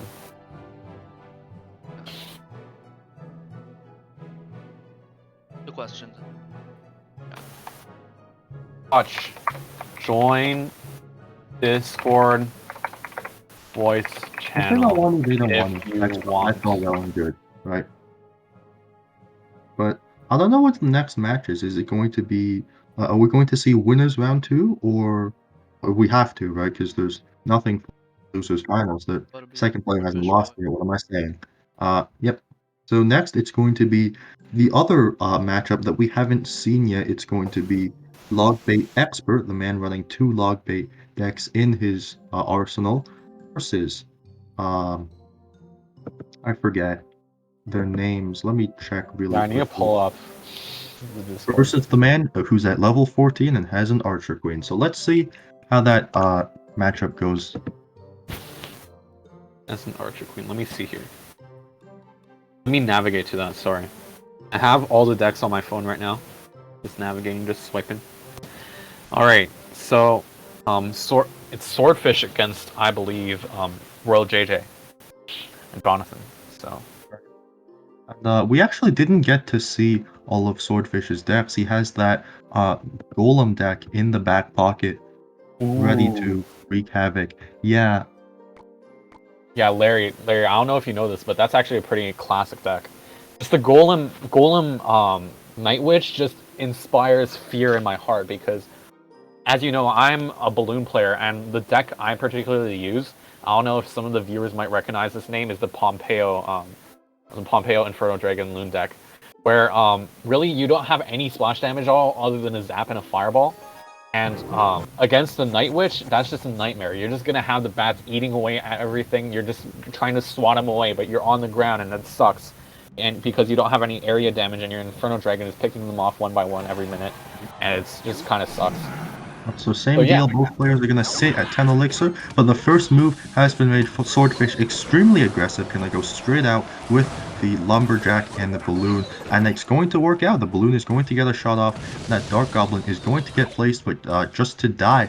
So we see Royal JJ, the one over-defending here, yet throwing away 3 elixir and the Dark Goblin, which is an extremely effective tool against again, doing all sorts of defense, doing big damage. You can have some sort of tank. Yep. So we're going to see the Fisherman come down the lane. Guards going to yeah, I think guards are going to be able to defend it, and guards are going to move on, maybe get some chip damage, but nothing too big so far.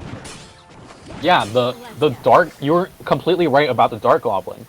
It's one of the most important matchups in this deck, because the Royal Recruits, they're able to get whittled down really quickly by big range and the big damage output of the Dark Goblin when you just place them in the middle.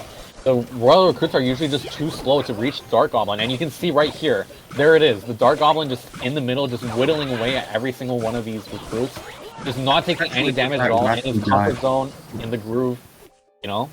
Right. Go on. He's going to, looks like he's going to be able to get chip damage on the left side tower, but it's nothing compared to the balloon damage that we've seen already happen. So just that first aggressive play really worked out for Swordfish, going to mean that Royal JJ has to make sort of aggressive plays if he wants to be able to catch up, or rather outplay his opponent every twist and turn, which I don't think is likely, seeing that we're in not grand finals, but we're really far into the tournament, right?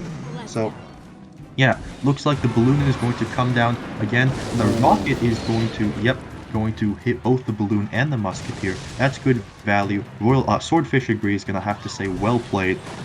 Yep.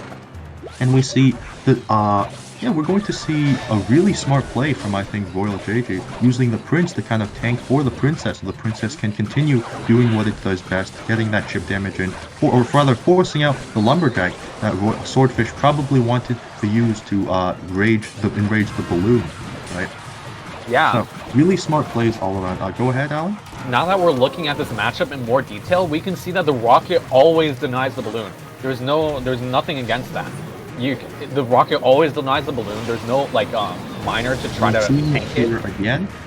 Yeah, it's just crippling. As a balloon player myself, it's really hard for Swordfish to get any damage on the tower. And since they got the early lead, what I would be doing right now is I would be trying my hardest to try to keep this lead and try to not lose anything. I would just play really defensive, not really go on the offensive, because I'm probably going to get punished. But maybe on the contrary, I would argue that the best defense is a good offense, right? Especially if the counter to balloon is going to be rocket, because that loses you an elixir. I think the best, sending balloon at the bridge is actually a good play if you know the only thing your opponent can do to defend it is the rocket. So yeah, it looks like though Royal JJ going to carve himself back some damage. That chip damage really starting to add up because he's ahead in damage on the left side tower. Yep. Yeah. Those rascals coming down to shepherd this princess over, and the princess is just going to lock onto the musketeer, and it's just going to be so unfortunate. Oh my god, so much damage, down to 3 digits, and it's just looking dire right now, Larry. It's just looking dire for Swordfish right now, not really able to get anything on the tower, not really able to time these balloons pushes, not really having any sort of counterplay ability other than this balloon. That's really the only winning condition here, and we're going to see it again. We're going to see the rocket. Oh my god. So it looks like to me that he's going to I might have to stop talking because the Goblin Barrel is going to mean that his tower's at 159 health. One rocket should do it, so if he can defend until he cycles to the rocket, yeah, that's a good game. Yeah, Swordfish. I just want to mention the play at the very start of the game. Most of the time, extreme aggression straight out the gate seems to be a bad idea, but I do think it was warranted specifically in this case, because Swordfish knows that his opponent is the log bait master, and two out of three of his decks contain the rocket, right? So if the rocket is the perfect counter to the Lumberjack balloon, that you might want to use it straight out the gate, maybe catch an early tower out of like the hope that your opponent doesn't currently have the rocket, because the moment they know that your win condition is the balloon, then they're probably going to just keep that rocket in the back pocket at all times, right? Or am I mistaken? I think that, no, you're 100% right. That early play was probably because of their knowledge of the opponent playing two long bait decks. You wanted to get like really early damage on the board, and oftentimes your starting hand will probably not have the appropriate cards to deal with it. Deal with the Lumberjack Balloon Push, but here we go into another game. We're gonna see a Golem deck from the side of Swordfish. Oh my god, preemptive Golem. Just slapping his cards on the table. Extreme aggression straight out the gate. Most Golem players would probably size up their opponent for a bit before putting that Golem. No, Swordfish gonna go straight to putting down that Golem, and it looks like it's going to work. Golem targeting the tower instead of the Tesla. Unfortunate for Royal JJ, but it looks like he is going to ultimately be able to defend without losing his tower at the very least. Still, really unfortunate. That's half of his tower's health gone, and although he's going to be able to do some sort of counter push with the Royal Giants, the guards, Goblin Gang, are going to take it out. No big damage being done here, but the lead is shrinking, and we see that, yeah, both players are in it to win it. Both players have the capacity to win this game. 100%, Larry. And from what I'm seeing here, both players have this potential to just take the game by the reins. And my prediction is that Royal JJ comes back based on their decks. But oh my god, it's so brazen. The Night Witch is just so annoying. That Fireball log is ultimately worth it. We're gonna see probably like the Fisherman come down. Yeah, 100%. Right there. Activate the King Tower early could ultimately end up being a mistake if this does come down to, you know, the Triple Crown. And it looks like the Baby Dragon is just gonna be left unchecked. Gonna have to Fireball that to prevent it from doing too much damage. And it looks like, yeah, that Golem at the bridge ended up working out for Swordfish because of that Baby Dragon being able to take advantage of the insane health that the Golem has.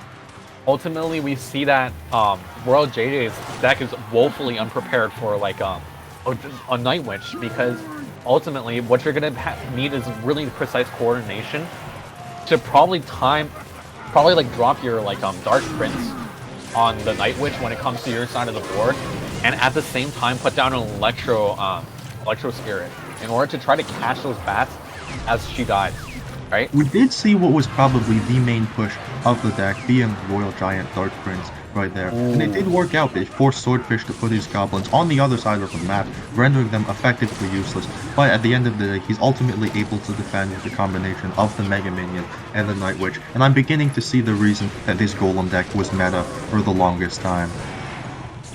Yeah, absolutely. 10 seconds left. And Royal JJ is going to need some really serious defense in order to defend against this. And honestly, it just seems like it's over unless this next Royal Giant play is going to be able to take the bag here.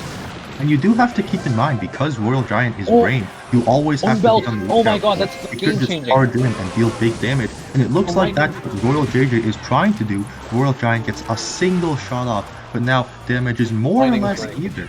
Right, a big, just some small thing from either players could end up. Oh, the lightning! I forgot about the lightning. I thought lightning did small crown tower. Yeah, you kind of get self-absorbed and go on a rant. Yep, commentator's curse. Definitely not me being bad at this game. Yeah, you're kind of bad at this game, but honestly, you have some pretty nice flow, Larry. I gotta say. Thank you, and you have some very good game knowledge. So yeah. I'm here to shout randomly whenever something hype happens. Still bad at talking though. Larry, I'm gonna need an apology. Lynn? Yeah. Oh. Larry's left the. Oh. Okay, so Larry just left the call. Oh, welcome back, Larry. I swear that was a mistake. I didn't actually mean to leave the call. I was trying to press the... I was sitting there trying to figure out what the joke was. No, I tried to press def, and it's basically like, shut up, I don't want to hear you talk, but I accidentally end up leaving the call. Anyways, going back into... Wait, is this the same deck? Yeah, Inferno Tower is looks like it's gonna be what Royal JJ needed to defend that golem. Gonna do a great job, and it looks like the 5 elixir card is just going to be able to clean up 8 elixirs worth of push on its own. So yeah. Hold on, Larry. I'm a bit unfamiliar with the tournament rules, but to my knowledge, I thought you weren't able to use the same deck twice. Yeah, I thought so too, but in that case, you would have wanted to, like, because there's a bunch of technicalities you can use to get around that. If you wanted to play the same deck 3 times, you could just switch out a single card. So I think this is ultimately more fair. Oh no, Larry, they submit the decks earlier. And they I know, but there's nothing stopping, because we see Royal JJ have 2 log bait decks, there's nothing stopping Swordfish from having 3 golem decks. Instead of running goblins, you run Goblin Gang. Oh it's yeah, basically the same deck. That makes sense. Yeah, so ultimately, like, I don't think there's anything wrong with playing the same deck 2 times in a row. It's just that most players probably don't want to, because they feel like they've been downloaded, and you want to have that sort of fresh, kind of in your face, like, haha, what are you gonna do to counter this one, you know? Yeah, So, yeah. it's a really big psychological play from Swordfish over here, because they're saying, I think I have so much confidence in this deck that I'm gonna use it again. And I'm gonna see, and it's up to you to figure out how to stop it, because it's just so dominant. But really, with the presence of the Inferno Tower, it's really kind of backfired on Swordfish here in the psychological game. Now as a competitor, if I were in Swordfish's position, I would probably be doubting myself at this point. I would probably be saying, maybe this wasn't such a good idea to run the Golem deck again, and I would get in my own head and start having negative feelings about myself. And maybe he did actually luck out playing against the one deck Royal JJ ran that didn't have some like crazy defensive cards. This one has Inferno Tower. I believe the Prince or like Rascals do really well against the Golem as well. And yet Royal JJ going to clean up that left side tower, going to be able to deal significant damage through not only chip damage, but through just a straight up push, you know, the Knight tanking, I believe. And yeah, that does really big damage that you wouldn't expect. So, okay. And Royal JJ here, Swordfish trying to salvage his push, but ultimately nothing comes of it.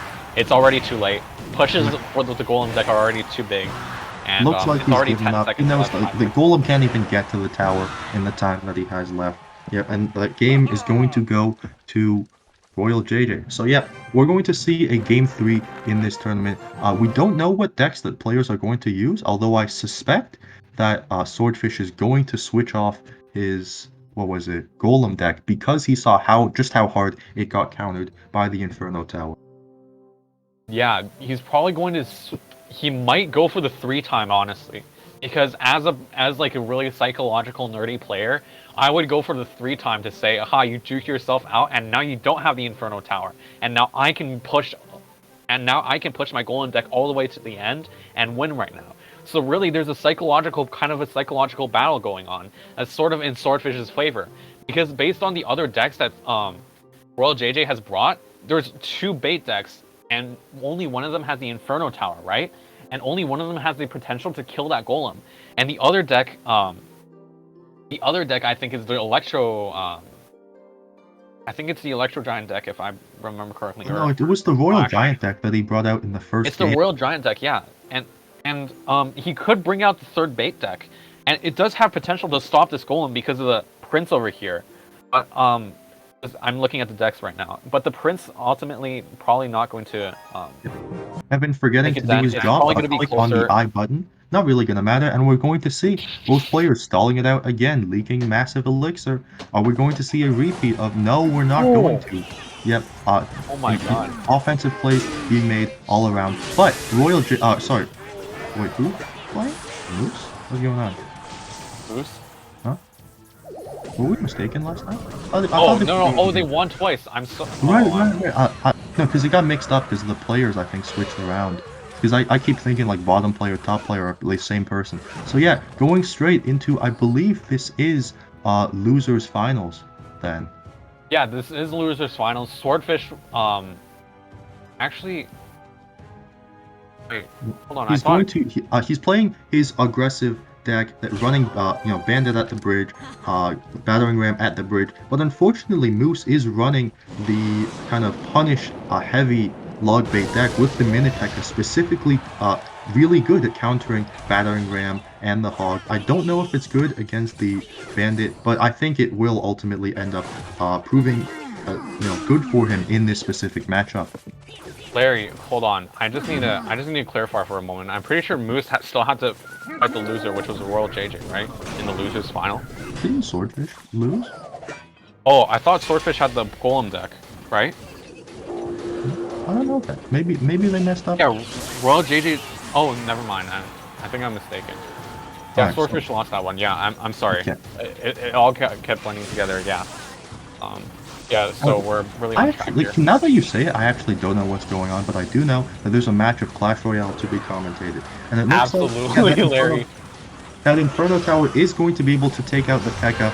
even with the zap on the Inferno Tower. P.E.K.K.A. is going down, but he's going to, and the Battering Ram on the side going to be able to get a shot in, I think, and has to fireball the Goblin Barrel to not get too far behind in damage. So both players looking like this game is relatively even so far. The Archer Queen at the bridge could change that. Incredibly versatile card, incredibly good card, especially when it's invisible. Slowly pick off everything you try to use to defend it, but the mini P.E.K.K.A. going to ultimately be able to take it out. Yep.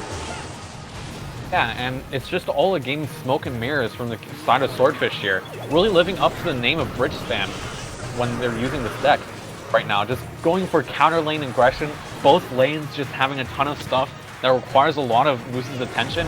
And right now, I think Moose is kind of getting cross-eyed, trying to figure his way through this labyrinth of I just want to point out that Bandit. It's dash through Barbarian Barrel, it's dash through Logs.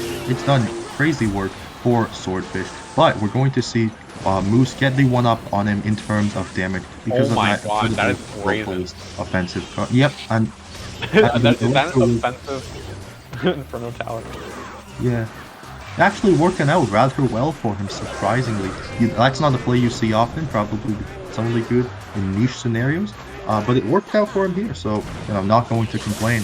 And it does look like this is Moose's game to win. He has damage on both towers, whereas Swordfish has damage on one. So yeah, so now again, Swordfish is backed into a corner basically, has to constantly have Elixir in the back pocket, I think it's or he risks being able, or he risks what just happened, which is spending too much Elixir on one lane, not having enough to defend a surprise push from the other, and that's going to be the game for Moose.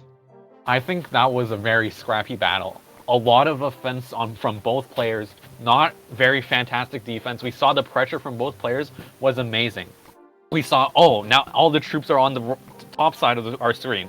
Oh, now all the troops are on the bottom side of our screen. And the Ram just connected with the tower. And what is going on? And why is there an Inferno Tower at the bridge? And somehow it works out after Moose pads it with their Spormy troops to try to protect the Inferno Tower and try to prevent the P.E.K.K.A. from trying to damage it. But that bridge play was, I honestly thought it was kind of questionable, but somehow Moose makes it work, and I have unbounded respect for him for doing that. Alright, so Swordfish back on his Golem deck, going to have to give up, all the damage that miner did in order to get his classic Golem Nightwish push out. Right now, Moose, he has 10 Elixir left. Looks like he's going to be able to begin setting up his defense. Not the Musketeer, the Firecracker, that new card that I never know how to use. Gonna die to the arrows, but the Inferno Dragon combined with the Bomb Tower looks like it's gonna be enough to completely defend the Golem. Well, not completely defend, it got like death damage, but nothing too crazy. And Moose is technically leading in damage in this game so far, but nothing that a Golem deck can't turn around. You know, Larry, if you remember, Moose earlier used this deck against a P.E.K.K.A. bridge spam deck from one of the players, and on it, I believe it was, with like one of the players, I think it was like, so let me check right now. Yep. So he used this against the P.E.K.K.A. bridge spam, and I believe it did incredibly well. It didn't actually do well at all. Oh, no, right, because it's a Mega Knight deck, and Mega Knight got countered by P.E.K.K.A. Now I remember. Right? Yeah, and like the Inferno Dragon, here's the kicker now. The Inferno Dragon is just not able to burn down any of his big troops because There was just a Zap, there was just Electro Wizard, there was just everything. His opponent was running Zap, was running E-Wiz, so the Inferno Dragon proved useless in that game, but it looks like it's going to do crazy work in this game, and now Swordfish desperately has to defend against multiple big threats, and it looks like, yes, the Mega Knight is going to get its leap on. That's crazy big damage. That could end up being the deciding factor in this game. Although, you know, okay, go on. No, I was just gonna say, like, Golem deck good, but go on. Yeah, I was about to coin a new term called Commentator's Blessing, because I predicted that so hard. You just got the Inferno Dragon, you just got the Inferno Dragon just able to whittle everything down without any of the air troops being able to hurt it. And here, the Inferno Dragon isn't even coming out. Moose is just comfortable with using this Mega Knight to try to defend everything with this big splash damage. Caveman smash. It's going to work out well for him, right? And now he's able to save that Inferno Dragon in the back pocket, I assume. He's going to be able to burn down the Baby Dragon, burn down the Mega Minion, and it looks like he's he's still winning this game. This game is his to win, right? Swordfish has to make some big plays if he wants to make up for the damage deficit. We see a big play coming out right here, and yeah, that Night Witch counters Inferno Dragon without even being able to hit air troops. Really good card. Yep, and the Golem is slowly heading down the lane. Bomb tower to defend. Again, we've seen this time and time again. Is Swordfish going to be able to switch it up and finally get the Golem to connect? It looks like the answer is going to be no. He's getting shredded. There's multiple Firecrackers, multiple Valkyries, just like whittling away at his Golem. That crazy health doesn't mean anything to Moose, who's able to defend the Golem every single time. Let's see if anything changes this time, but if Swordfish just keeps his approach the same, Golem... Oh my god, the Firecrackers. Yeah, it looks like the result is going to be the same, although the Lightning to kill the Bomb Tower, he's switching it up. It looks like he's made a mistake, but it looks like the Golem Knights are going to connect to the tower, not going to do enough damage though, because Moose still ending up in the lead, getting that poison on the tower to get some damage on the tower, kill the bats from the Night Witch, which I think was really, really important when you have an Inferno Dragon that could have targeted one of the bats, instead going to target the Golem, and I think that's going to end up, that's going to end up mattering a lot in the grand scheme of things. It's going to prevent the Golem from connecting to the tower, going to prevent the Golem from doing anything, really. And yep, this is Moose's game to win. I really don't think there's anything that Swordfish has left to do. Yeah, he's basically given up at this point, and that game is going to go to Moose. So, yep, really well played by both players, but I do believe Swordfish is now out of the tournament. Unfortunate. And before we move on, before we jump straight into the finals, I want to maybe interview Swordfish about some of the plays they made there, and ask them about any regrets they had or anything that they thought they did well, and just generally what they thought about the game. Okay, I don't think they might be doing interviews. I think they're just jumping into the games. So I'm gonna try to contact them. But yeah. Maybe they can commentate with us, because obviously, even though they did end up losing their games, they know way more about the game than well me. Maybe not you, because you're sweaty and like try hard this game, but I don't know that much, and it'd be great to have someone with lots of game knowledge talk about specific plays that are being made and why that's why that happens, basically. Wait, Kevin, are you able to delay the match? Sure. I want to see. We can do a bit of recap and then we can jump into it. Does that sound good? That sounds.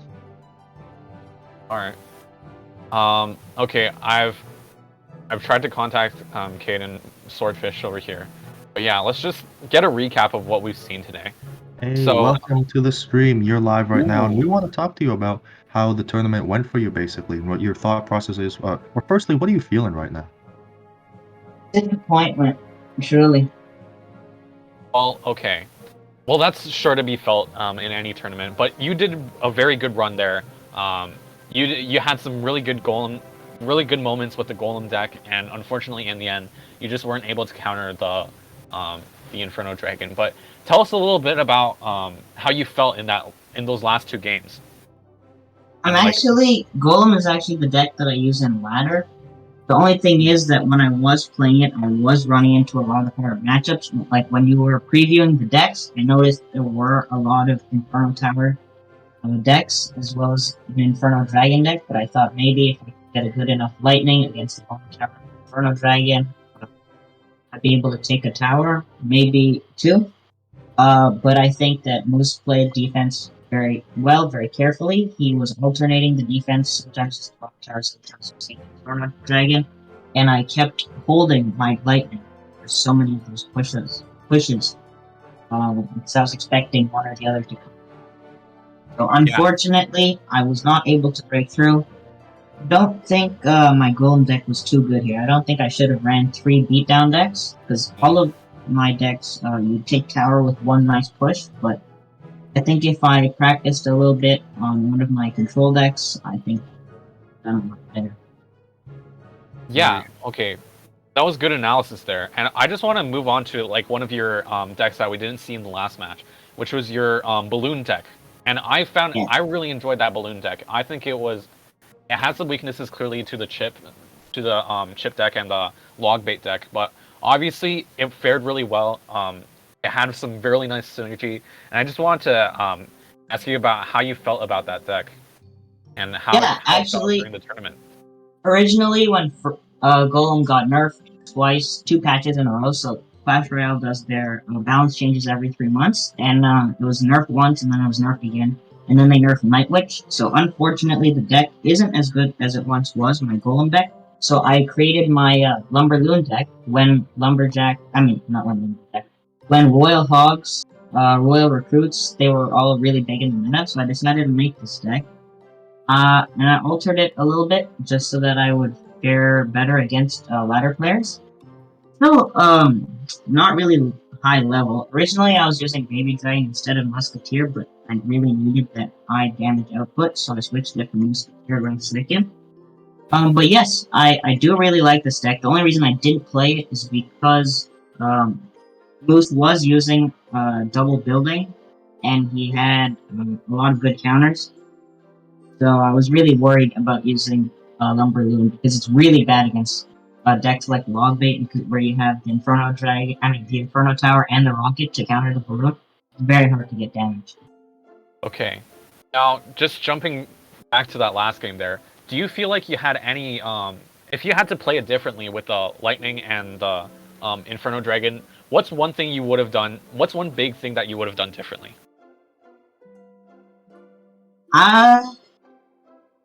I guess I would try to predict more things because I know Moose is playing a lot of stuff at the bridge.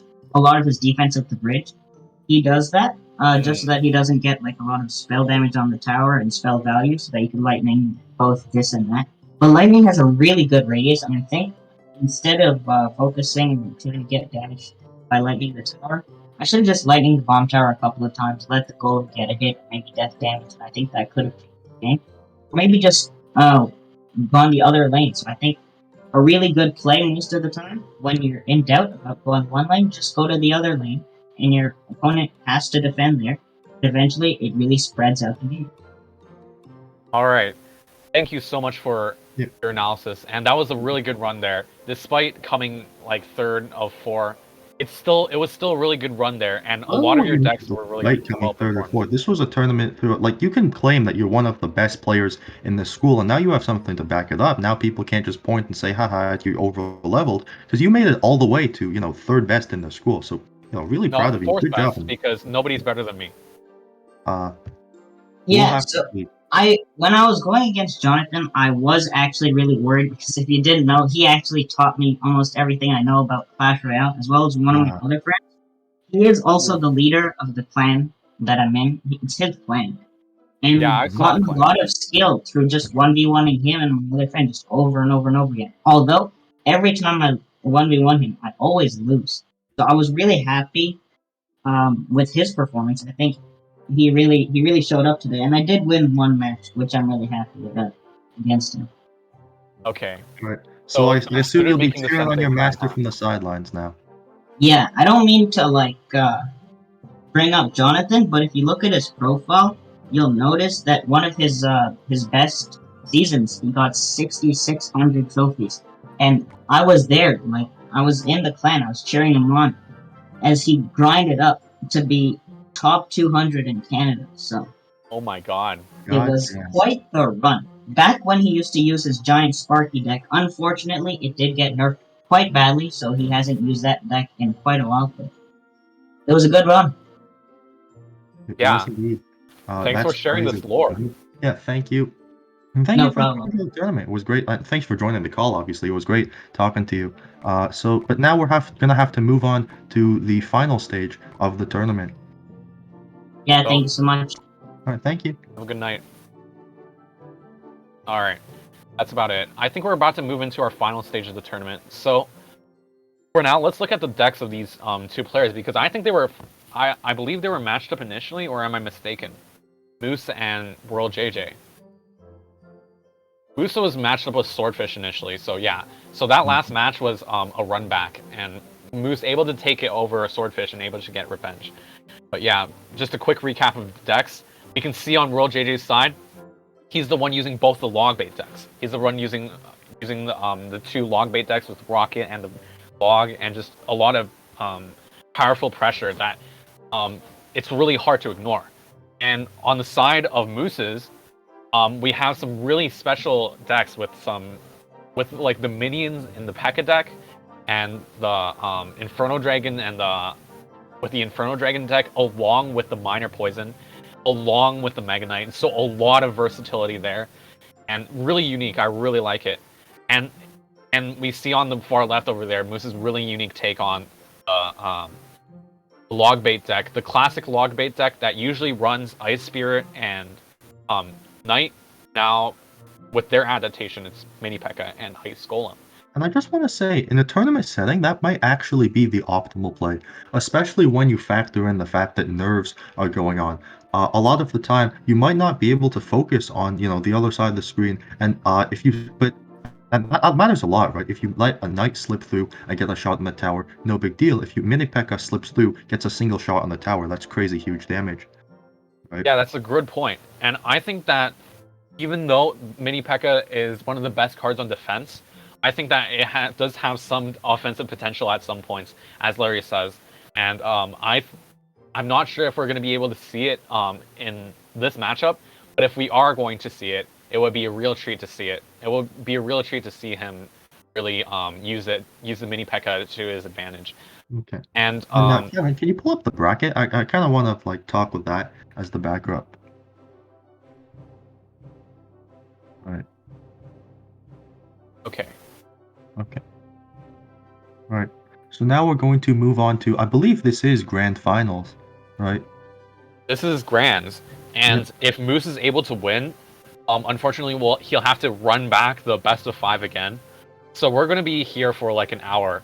So strap in, everybody, because we're going to be doing a lot. This is going to be a best of 5, if I'm not mistaken. Kevin, can you confirm that? Yep, it's gonna be 5. Okay. Yeah, best of 5, because it is the finals. We want to, everyone wants to see people who can claim to be the best in the school. Right. So best of 5 finals, and like you said, if Moose does win the first game, he's gonna have to do it all over again. So basically, Royal JJ, he looks like he's set. He's going to be able to get the download on all of Moose's decks in set 1. If it does come to be the case that they have to run it back, Moose is gonna have to outplay him at every single corner. Right. So. Again, right now, if I'm in Moose's position, I want to talk from the position of both these players, because Royal JJ, Jonathan, he's running a lot of bait right now, and his other deck is this Royal Giant deck that doesn't really hit hard in terms of defensive damage, but is able to just whittle down the opponent's towers using just repeated Royal Giants cycling a lot. So a lot of cycle decks from Jonathan's side. And from Moose's side, just a lot of really unique decks. You can see the bridge spam deck on the right, the defensive deck in the middle, and the bait deck on the left. So if I were in Moose's position, I would be careful when I would be using this middle deck here. This really defensive deck with a lot of splash damage. I think it excels at defeating like large amounts of bait, such as the large amounts of log bait, with the Valkyrie, with the Mega Knight, with the literally 4 of the defensive cards are all area damage. You can see the Firecracker there. That's going to be really annoying if Royal JJ wants to defend any big pushes from Moose that potentially can come. I think So Minor Poison is going to be really strong into the Yeah. sort of defense that Royal JJ is running, because he's running, I believe, guards are going to die to poison, Goblin Gang dies to poison, right? Goblin Barrel, if you're desperate enough to have to use that on defense, dies to poison, right?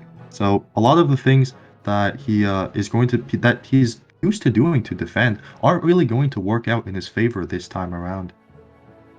yeah, and so Jonathan really has to think about his game and when he's going to be facing that deck, because as we saw earlier, you're allowed to play the same deck twice, right? With Swordfish's gambit of using the Golem deck twice. It's his comfort zone, right? He's able to use that Golem Night Witch combo really effectively along with the Lightning. So with Royal JJ's decks, a lot of he's going to be able to maybe use the Royal Giant deck a few more times, because a lot of his bait decks are vulnerable to the middle deck that Moose has with a Mega Knight. And I think that this is a kind of like mind games in play, because the defensive deck are going to be really well, or do really well against decks that rely on damage from things like the Princess, or I don't know, just getting some random chip damage in from your Goblin Barrels, right? But I don't think all the defense in the world can stop a Royal Giant if cycled correctly, if timed correctly. It's always going to get a couple of shots off. So yeah, Royal's third deck might be the thing that he needs to win this tournament if he's going to constantly be able to whittle down the towers of his opponent. Yeah, that's definitely going to be what I would be looking to do if I was on the side of Royal. I'll definitely be looking for an opportunity, like thinking about the mind games of when I want to use this really strong Royal Giant deck that I believe is a meta deck, and I believe we're going to be jumping into it soon as we switch to the game. Yep. So now we're just anticipating the game. Nothing yet, but it does look like the players are going to be. I think they're selecting their decks right now, and yet the mind games are coming in. Is he going to use the defensive deck? Is he going to use the beatdown deck? And that's the thing. When you bring multiple different deck archetypes to the tournament, that's the sort of thinking your opponent has to do, and it puts you at an advantage already. I think that's why players are going to have to sit at 10 Elixir for a while, wait for their opponent to make the first move, and the first move has been made by Moose, putting down that Miner, going to get 2 shots in before Royal JJ reveals which deck he's using, because I believe he's definitely using the Royal Giant deck, trying to account for the fact that his opponent could be using a really defensive deck, and ultimately he guessed right. So, if what we've discussed is correct, then this match is going to be in favor of Royal JJ, because the incredible attack power of the Royal Giant, always able to sneak by, get maybe a couple shots in, is going to be able to whittle down the towers of Moose. I think Moose has to still be careful here because of the Electro Spirit that is really able to counter the Inferno Dragon. And I really disagree with putting the Inferno Dragon in the back to just sort of cycle, because the Inferno Dragon is such a vital part. And I think right now predicting Royal JJ is going to go for a Royal Giant counter push, but no, I was completely wrong. Absolutely incorrect. Absolutely Mega Knight fooled on the defense live stream. going to show you why this deck is touted as one of the most defensive decks, right? And the Fisherman, I actually didn't know it provided slow until recently. It looks like, though, the Firecracker is going to activate the King Tower. So unfortunate for Royal JJ. He's going to say oops, and that's going to put him at a disadvantage. That could cost him the game, especially now that we're in Grand Finals, and both of these players, as we know, incredibly skilled at the game.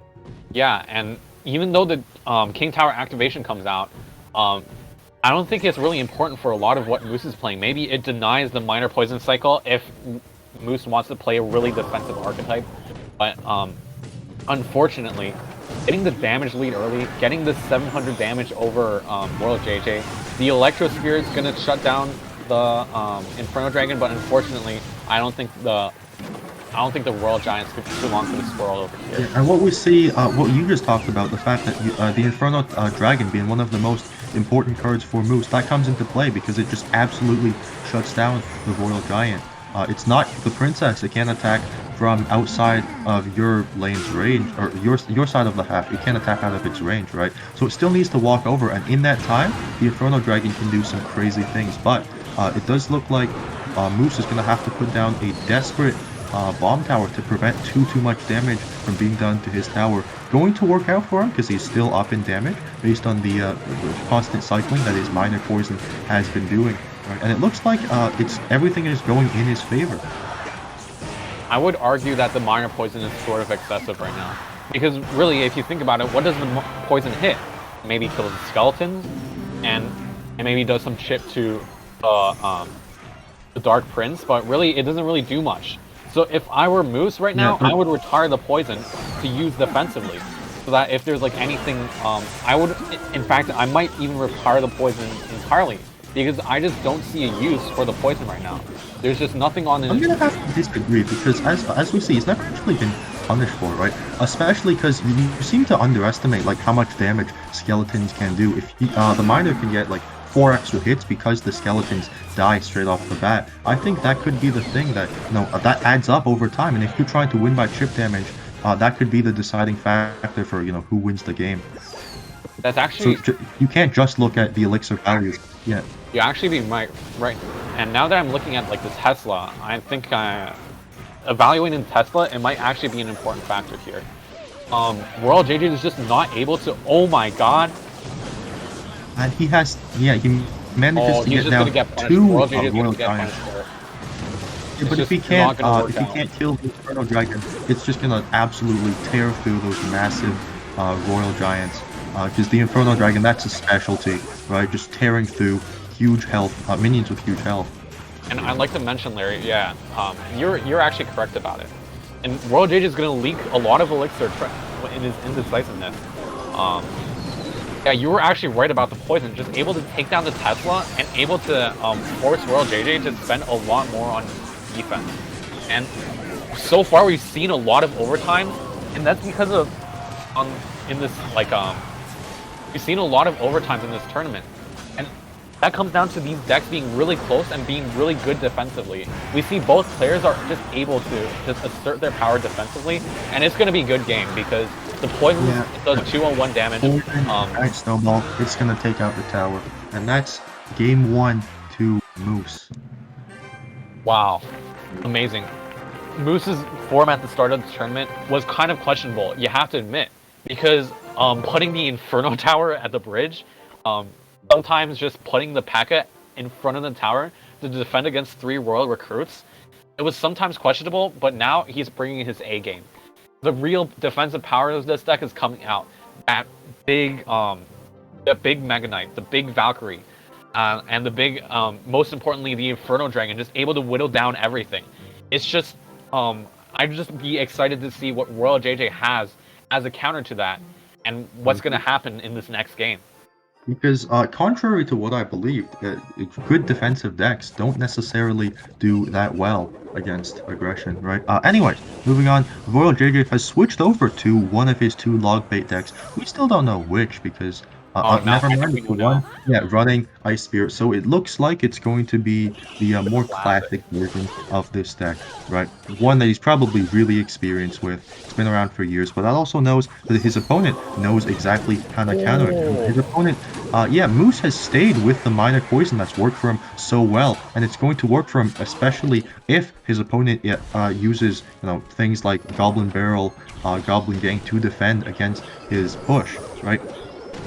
Ultimately, though, we see that the Knight is one of the best cards in the game against the minor poison push because it doesn't die to poison and it can solo the minor. So if Royal JJ can constantly, he basically has to guess, right? Because Moose can switch up where he places the minor. But if he guesses right every time, well then Moose, that's just his entire game plan down the drain.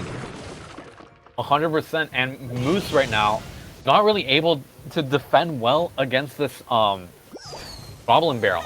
We saw that Ice Spirit Goblin Barrel push really was effective because the Giant Snowball was not able to completely kill the Goblins, and the Ice Spirit bought enough time for the Goblins to get a few really good stabs in that were really vital to the momentum of this game. And the Inferno Tower going to be activating the King Tower right now, and it's just not looking very good for Moose right now. Jonathan really bringing his A game to the table, and we see there again, the Ice Spirit Goblin Barrel, and it's just so well played. Both towers are low. I think the spells in this game are actually really balanced because you can switch between the Zap, the Log, and now you have the Giant Snowball. And I guess that's the price you pay for not running the log and instead opting to choose Giant Snowball. Yes, you get that you get that better, like you get to air troops, you get effect that could be vital in some scenarios, but at the end of the day you can't defend against Goblin Barrel, and when you're playing against Log Bait, that's one of the most important things that you have to worry about. So again, a Goblin Barrel gonna constantly get that chip damage in.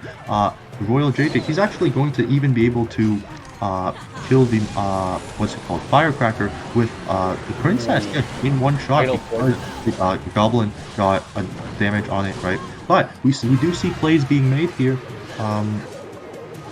Things are dying, damage is being done to towers. Yep. Ultimately though, Royal JJ. Shut up, Alan. I just say words when I don't have anything reasonable, or anything substantive to add. I'm sure commentators will do that too. Sometimes you just gotta stay silent. That's what I learned from watching commentators. And that means that you're watching commentators who are bad, because I am clearly the best commentator, and you don't know what you're talking about. Anyway, Southern Death. I'm gonna cry, Larry. I'm gonna cry on stream. And it looks like, yeah, Royal JJ managed to outsmart his opponent by putting the Goblin Gang right after his opponent burned the poison, and that Goblin Barrel is going to... Oh, this one actually gets no damage just because of the Valkyrie, but his opponent had to over-defend. You have to ask whether it's worth it, just the Valkyrie and the Giant Snowball.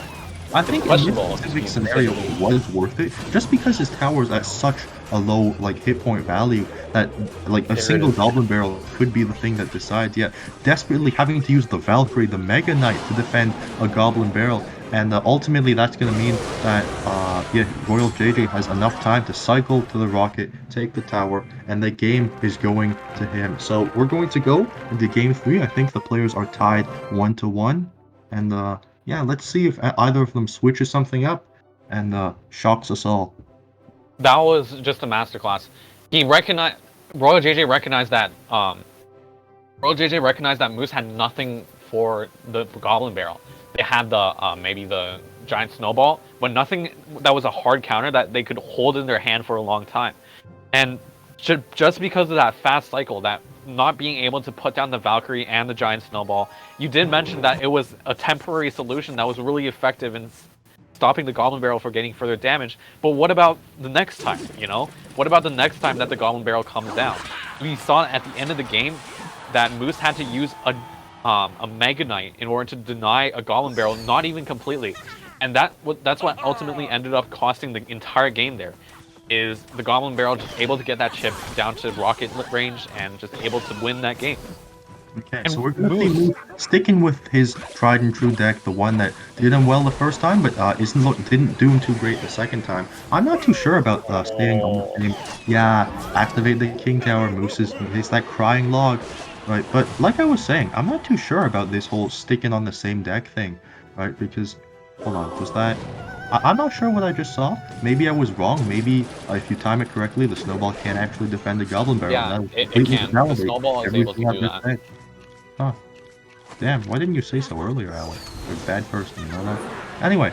I'm really sorry, Larry. I'm sorry that you're bad at the game. His third and final deck, the one running Dark Goblin, my personal favorite card. And it looks like it's going to manage to do lots of work defending both lanes with a single card. That's what I call value, right? Anyway, Goblin Barrel gonna constantly be coming out from Royal JJ, something that Moose always has to keep in mind. So it can't ever give up all of his Goblin Barrel defense cards, which means that he has to, unfortunately, sometimes give up things like, I don't know, he's not gonna be able to use the Snowball to defend just because, you know, if he didn't have the Snowball to defend the Goblin Barrel, it would go a lot worse for him. Imagine the 5-peat though. Oh my god. That's an assertive play. Okay, that was an oops. I thought that was an actual play. Maybe it was just a finger slip. Maybe it was something they didn't mean to do. But you can see here that he actually manages to get value for it. Yeah, so for all it's worth, you know, that did work out for him. But the Goblin Barrel, what's he gonna do to defend? He's gonna use the Giant Snowball. Goblin Barrel gets a single hit off, so I'm not so sure about that no damage thing. Maybe it was a fluke. Maybe it was just badly timed. It was slightly early. Yeah. Alright. And it looks like Moose is going to try and use the Mega Knight offensively. Although we did talk about it and say, like, in this matchup, his main offensive push should be the minor poison, right? Because that's the one that manages to Dark clean up. Yeah, Goblin gonna get Dark so Goblin much value. Oh my outranges the bomb tower, going to be able to completely take it out, and that's yeah, that's going to mean that Moose is sadly has to desperately defend, although he still is winning the game, so maybe he didn't work out too badly for Royal JJ. Yep. So we're going to see the Prince on the right side gonna actually connect with the tower. That's gonna do massive damage. I don't know if Moose just didn't see that or didn't think it was worth defending. Although probably was the former, considering he did put down the bomb tower. Again, we're seeing how substantial the Dark Goblin half-point range is, because it outranges bomb tower, to be able to take it down from afar, right? And that miner is going to be able to constantly get in chip damage. Maybe that's going to be the way that Moose wins this game, just going to constantly fire miners at the tower, same way Royal JJ's been constantly firing Goblin barrels, but it doesn't look like that's going to be the case. Again, we see the Goblin get one hit on the tower, so I don't know if that's just timing, but it looks like if that keeps being the case, Royal JJ is going to be able to just Goblin barrel cycle out his opponent and end up taking the tower for the win. I think that's what's going to happen, Larry. And I'm not seeing too much that Royal JJ can do here. And the Prince just barreling down the field. It's just unfortunate because of the guards and the he's attacking both towers with Goblin barrels now. I don't know if that's optimal. Yeah, it's just within rocket range now. It's just good game.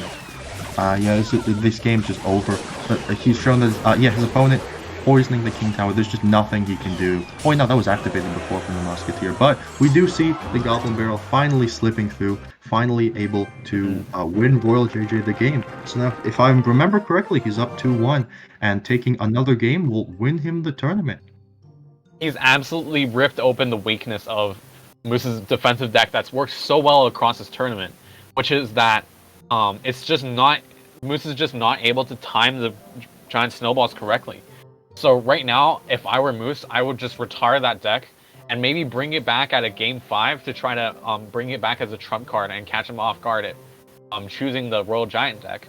But if I am Jonathan, I would not choose the Royal Giant deck again, because clearly it hasn't worked this tournament. It hasn't worked ever.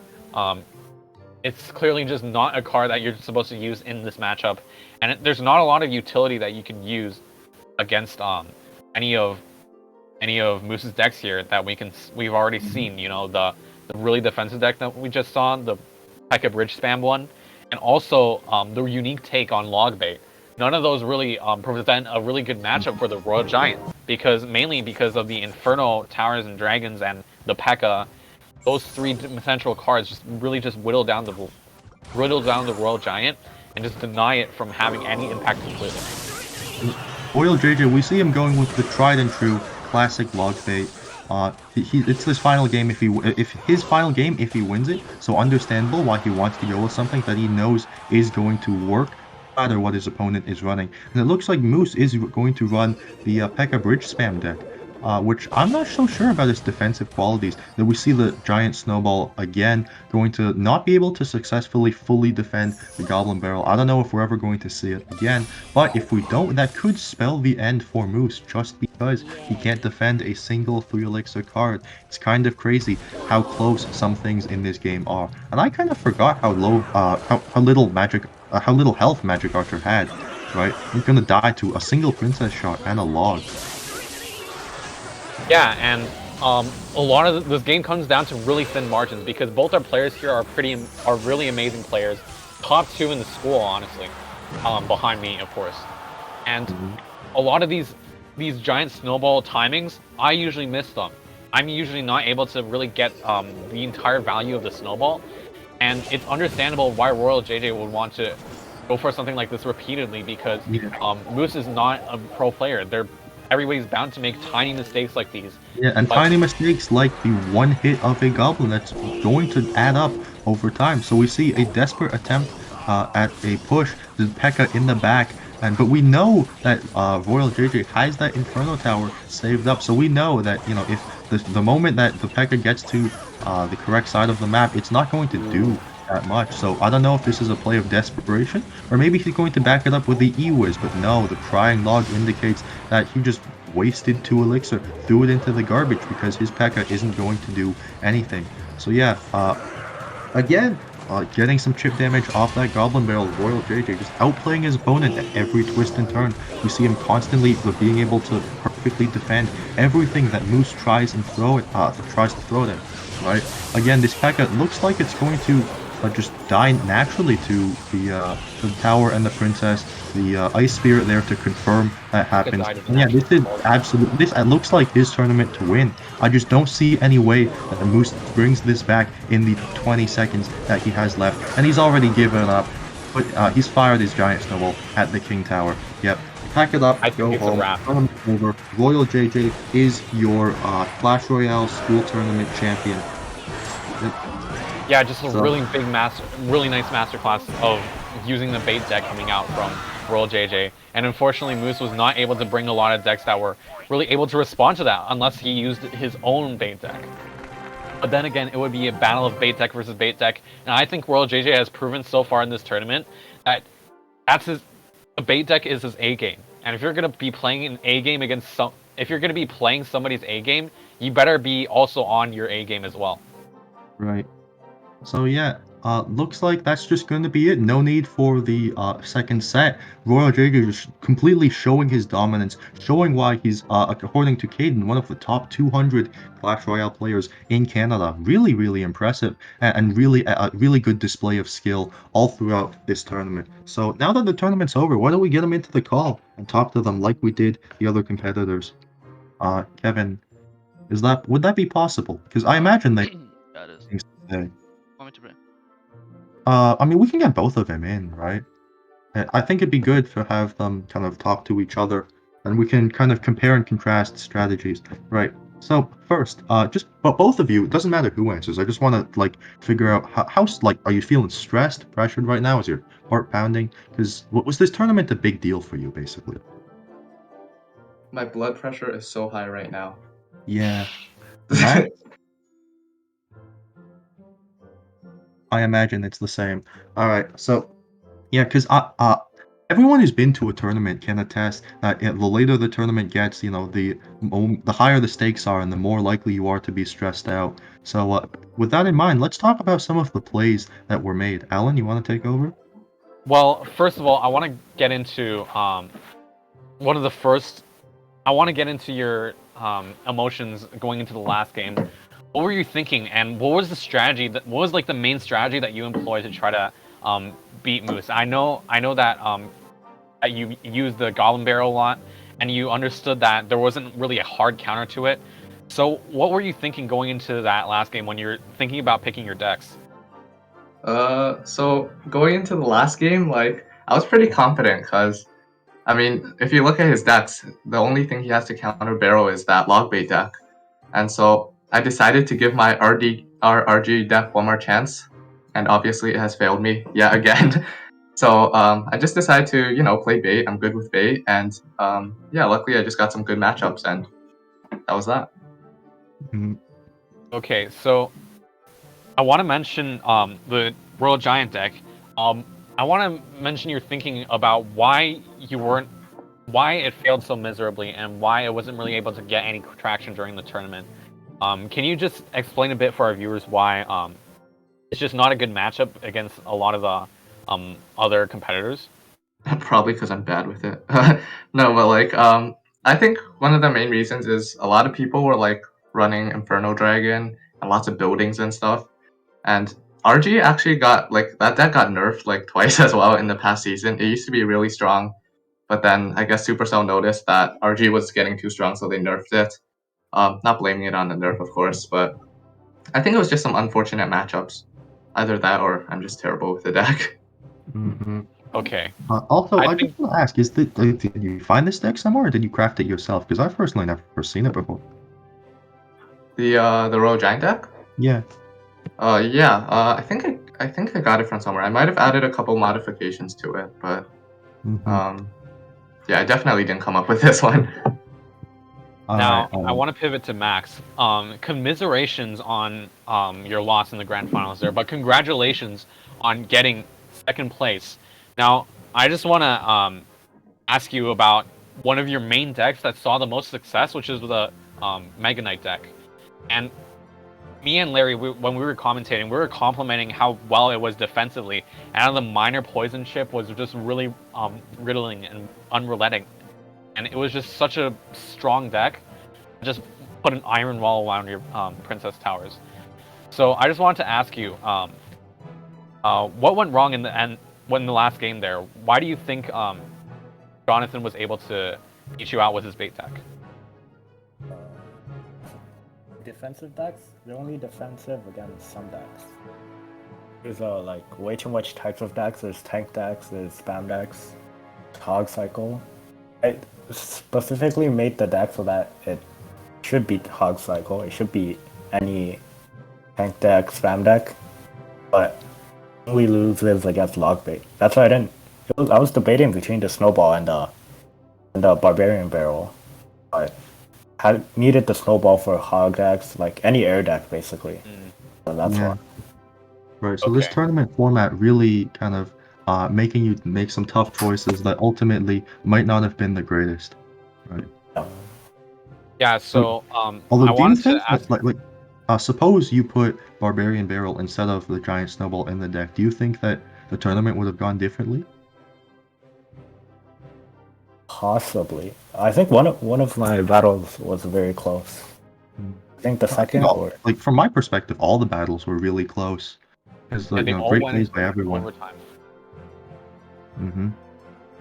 Log would definitely, especially in my P.E.K.K.A deck.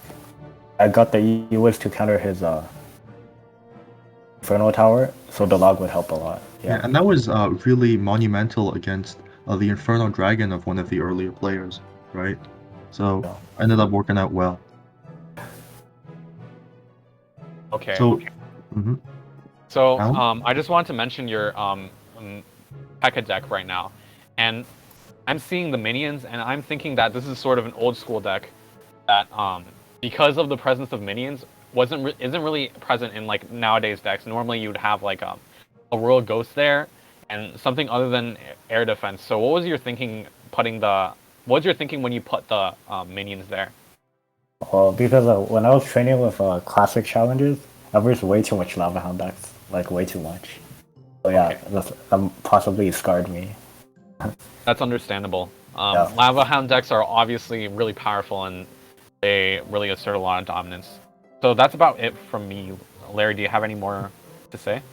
No, because I don't really all of you are better than me at the game by a ton, so I can't really comment about specific choices in decks. I just want to say, really well played on the mental part, especially because I know, like Jonathan, you said your blood pressure was crazy high right now, probably not too good for your health to be attending this sort of thing. But yeah, really great job on being able to stay calm, making those calm, collected, well thought out plays. And yeah, I just can't thank you enough for showing up to this tournament, showing up to our calls, because you make this tournament happen. Right, so thank you to you guys for attending. Yeah, and thank you guys for playing this together. And everyone played really well. Yeah, 100%. They were all really close. And well, there we have it. Jonathan is our school champion for Clash Royale. So give it up for him in the Twitch chat or something. But that's about it from us. Thank you all for tuning in. Make sure to tune in for other AYJ gaming things. I'm pretty sure there's going to be some new league stuff soon. But yeah, that's about it from us. Right, and we'll see you next time then. So, alright, thank you for watching. Peace. At Bye-bye. Gaming Club. That's it then. Bye. Stream's over, guys. Later.